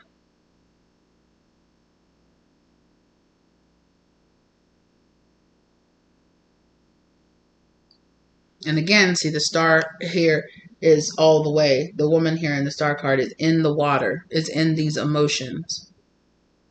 And it is this kind of energy of grounding in this kind of higher perception and this higher energy of perception into the emotional body of this world. Because in the end, that's what we really have, is the emotions. Right? People say in the end, after you fade away, what persists is the way you made people feel, is the emotions that you evoked.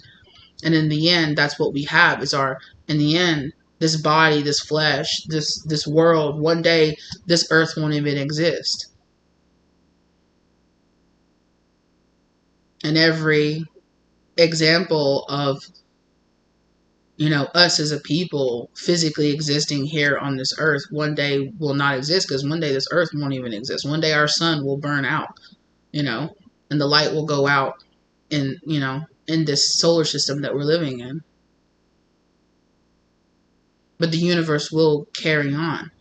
And what will be left over is the energy, is the emotion, is that energy that we put out there into the greater collective consciousness. Just how Lyra fell, just how Lemuria fell, just how Atlantis fell. What exists out there is the greater energy that they put out there, although these civilizations don't physically exist anymore. What does exist is the lasting impression, the energetic impression that they left out there into the collective consciousness. It's reminding me of like Thor Ragnarok, where they talk about Asgard is not just a place, it's a people. It's people, it's in our relationships, it's in the love that we share and that we give to each other.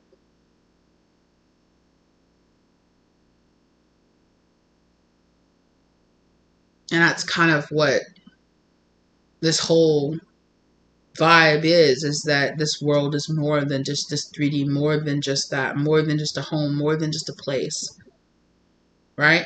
That feeling of home is more than just the walls and the stone and the wood, or whatever material, the glass and stone and wood and concrete that it's made out of.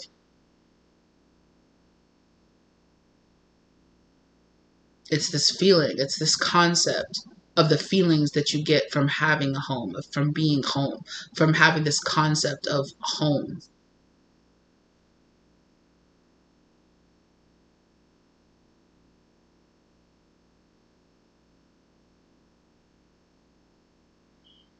That's why people said, oh, this person made my house a home, right? The home is the emotions, the feeling. It's not just a physical location.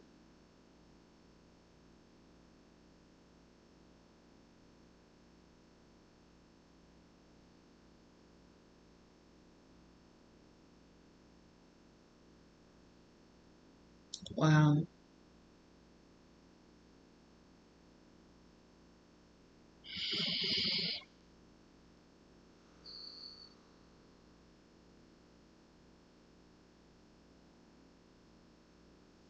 Damn. Exactly. Exactly. That's how you are going to heal this wound that you're carrying, this abandonment, or this feeling that you don't have a place, or this feeling that I'm not home here, I can't be here, I can't feel okay with the way things are. That's how you'll be able to drop this, is changing your perception. It's unfortunate that what happened hurt you. but it happened, and things are the way that they are, and they never could have been a different way. And living in this fantasy of, but what if it could have been that way? But what if that didn't happen? But what if? And why did it have to happen?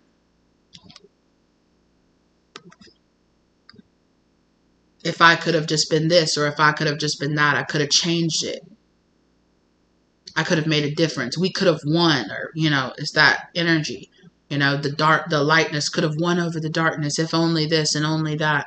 If only things were not meant to be the way they were meant to be. But they're not. And they were never going to be. What was meant to happen, it happened. So that you could be here right now at this moment receiving this enlightening information. You are meant to be exactly where you are meant to be at this moment.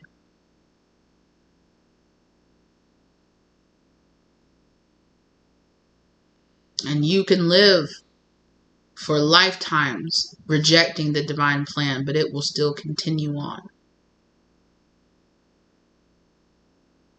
It does not, the greater divine plan is not waiting for your permission.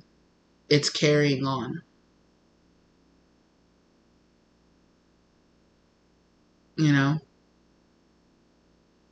But you can choose to not actively work with it. That's the choice of free will. The divine plan is what it is. And you can choose to see it and accept it for that and work along with the energy of it. Or you can rail against it, pour your energy into resistance, and never live the life and never live the greatest life that you're meant to live.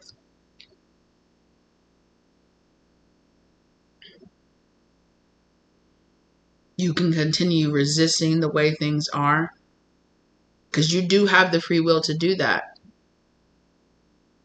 But it will never be the life of just going with the flow of destiny, of going with the flow of the way things work and the way things are. You can reject it and resist it all you want to, but it will carry on.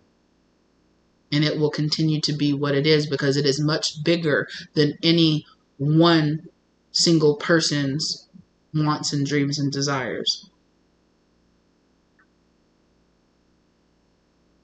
It's nothing personal. The universe doesn't have some vendetta against you. You're the one that seems to have a vendetta against allowing things to be the way they are. There is this very deep rejection of God. Why did things have to be this way? But as long as you are in that, you will never come to the place of truly allowing the realization of, it just had to be that way. What will ever be enough? What explanation will ever be enough? Will it ever make you feel better? That you went through this, but it saved billions of souls. That in the end, billions of souls might have lost their life or lost their home, so that hundreds of billions of untold amount of souls could reach their final destination. Would it make you feel better to know that? Then know it. What you lost will be given back to you and into humanity and to soul as an existence uncountable times over.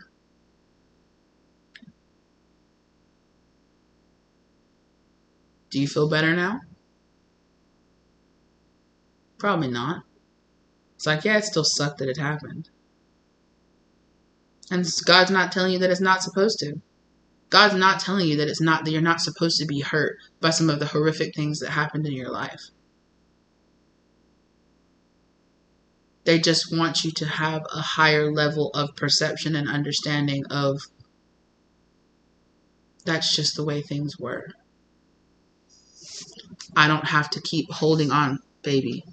I don't have to keep holding on to the hurt and to the pain and to the victim and to the, the universe hates me and is striving against me. No. No, it doesn't. Nothing is set up for you to fail. It's all set up to bring about the higher spiritual evolution of all of collective consciousness.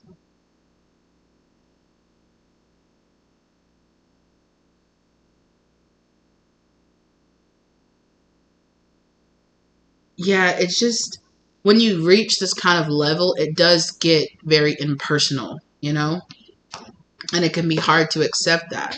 The way that, you know, giant companies that run, you know, that run countries and that run things, they can't break things down to a level of the individual. You get to a point where individuals have to turn into groups, have to turn into numbers, have to turn into statistics. And it's kind of this impersonal kind of vibe that the universe has too. It's nothing personal, babes.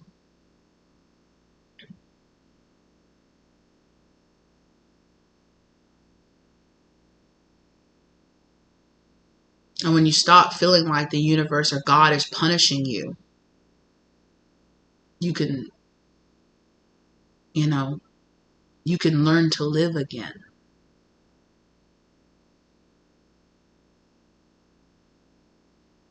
You can learn to release this and let go of it and learn to live a fulfilling life again.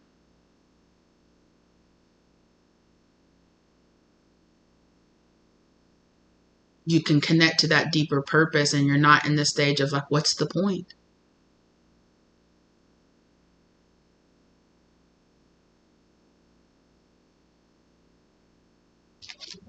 Damn. Because that is the point. Things coming to an end and beginning again is the point. You releasing and healing and starting new, that is the point. You going through the things and learning that you can release them, that you can heal from them, and that you can still live a happy and fulfilled life is the point. Is that there will be ups, there will be downs, there will be dark times, but there will also be good times. And that life will carry on. And you can either stand there and watch it go by, or you can jump into the flow.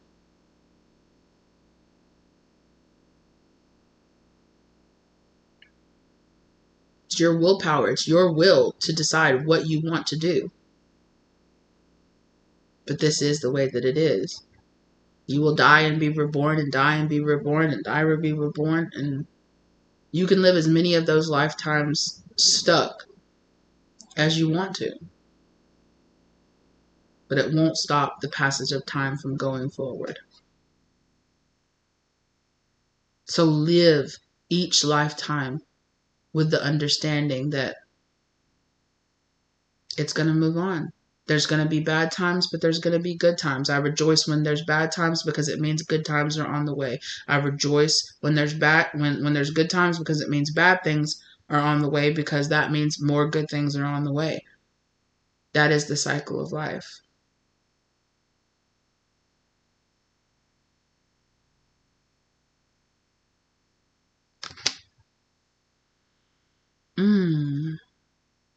And there is this wound here of deeply rejecting that, of deeply rejecting the way things are.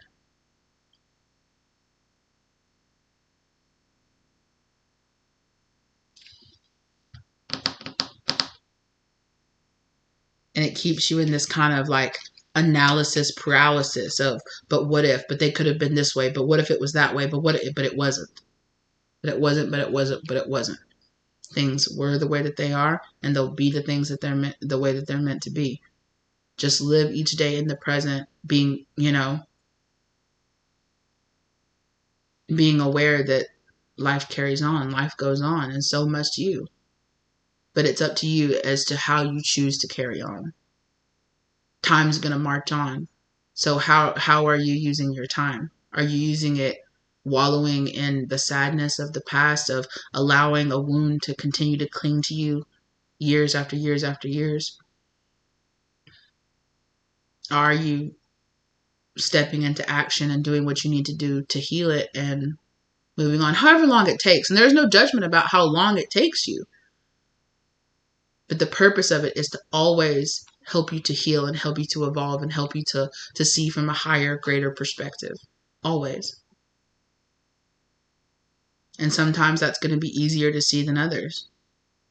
Sometimes something might happen to you that creates such a deep wound that it takes lifetimes to heal. But the fact is, you will heal. You will. Things will get better. Things will feel better. They will. Show up for yourself. Be there for yourself. Love yourself. And understand that God is always shouting down love and affirmations of positivity to you.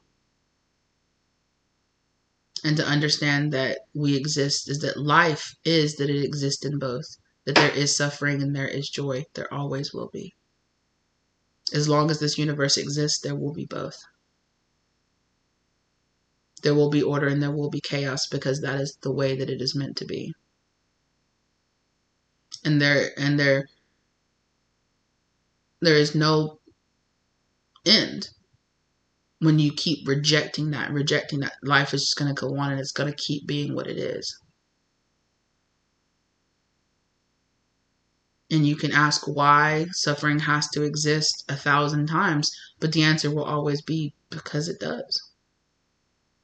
Because there is balance of up and down in this life, and that is the way that it is.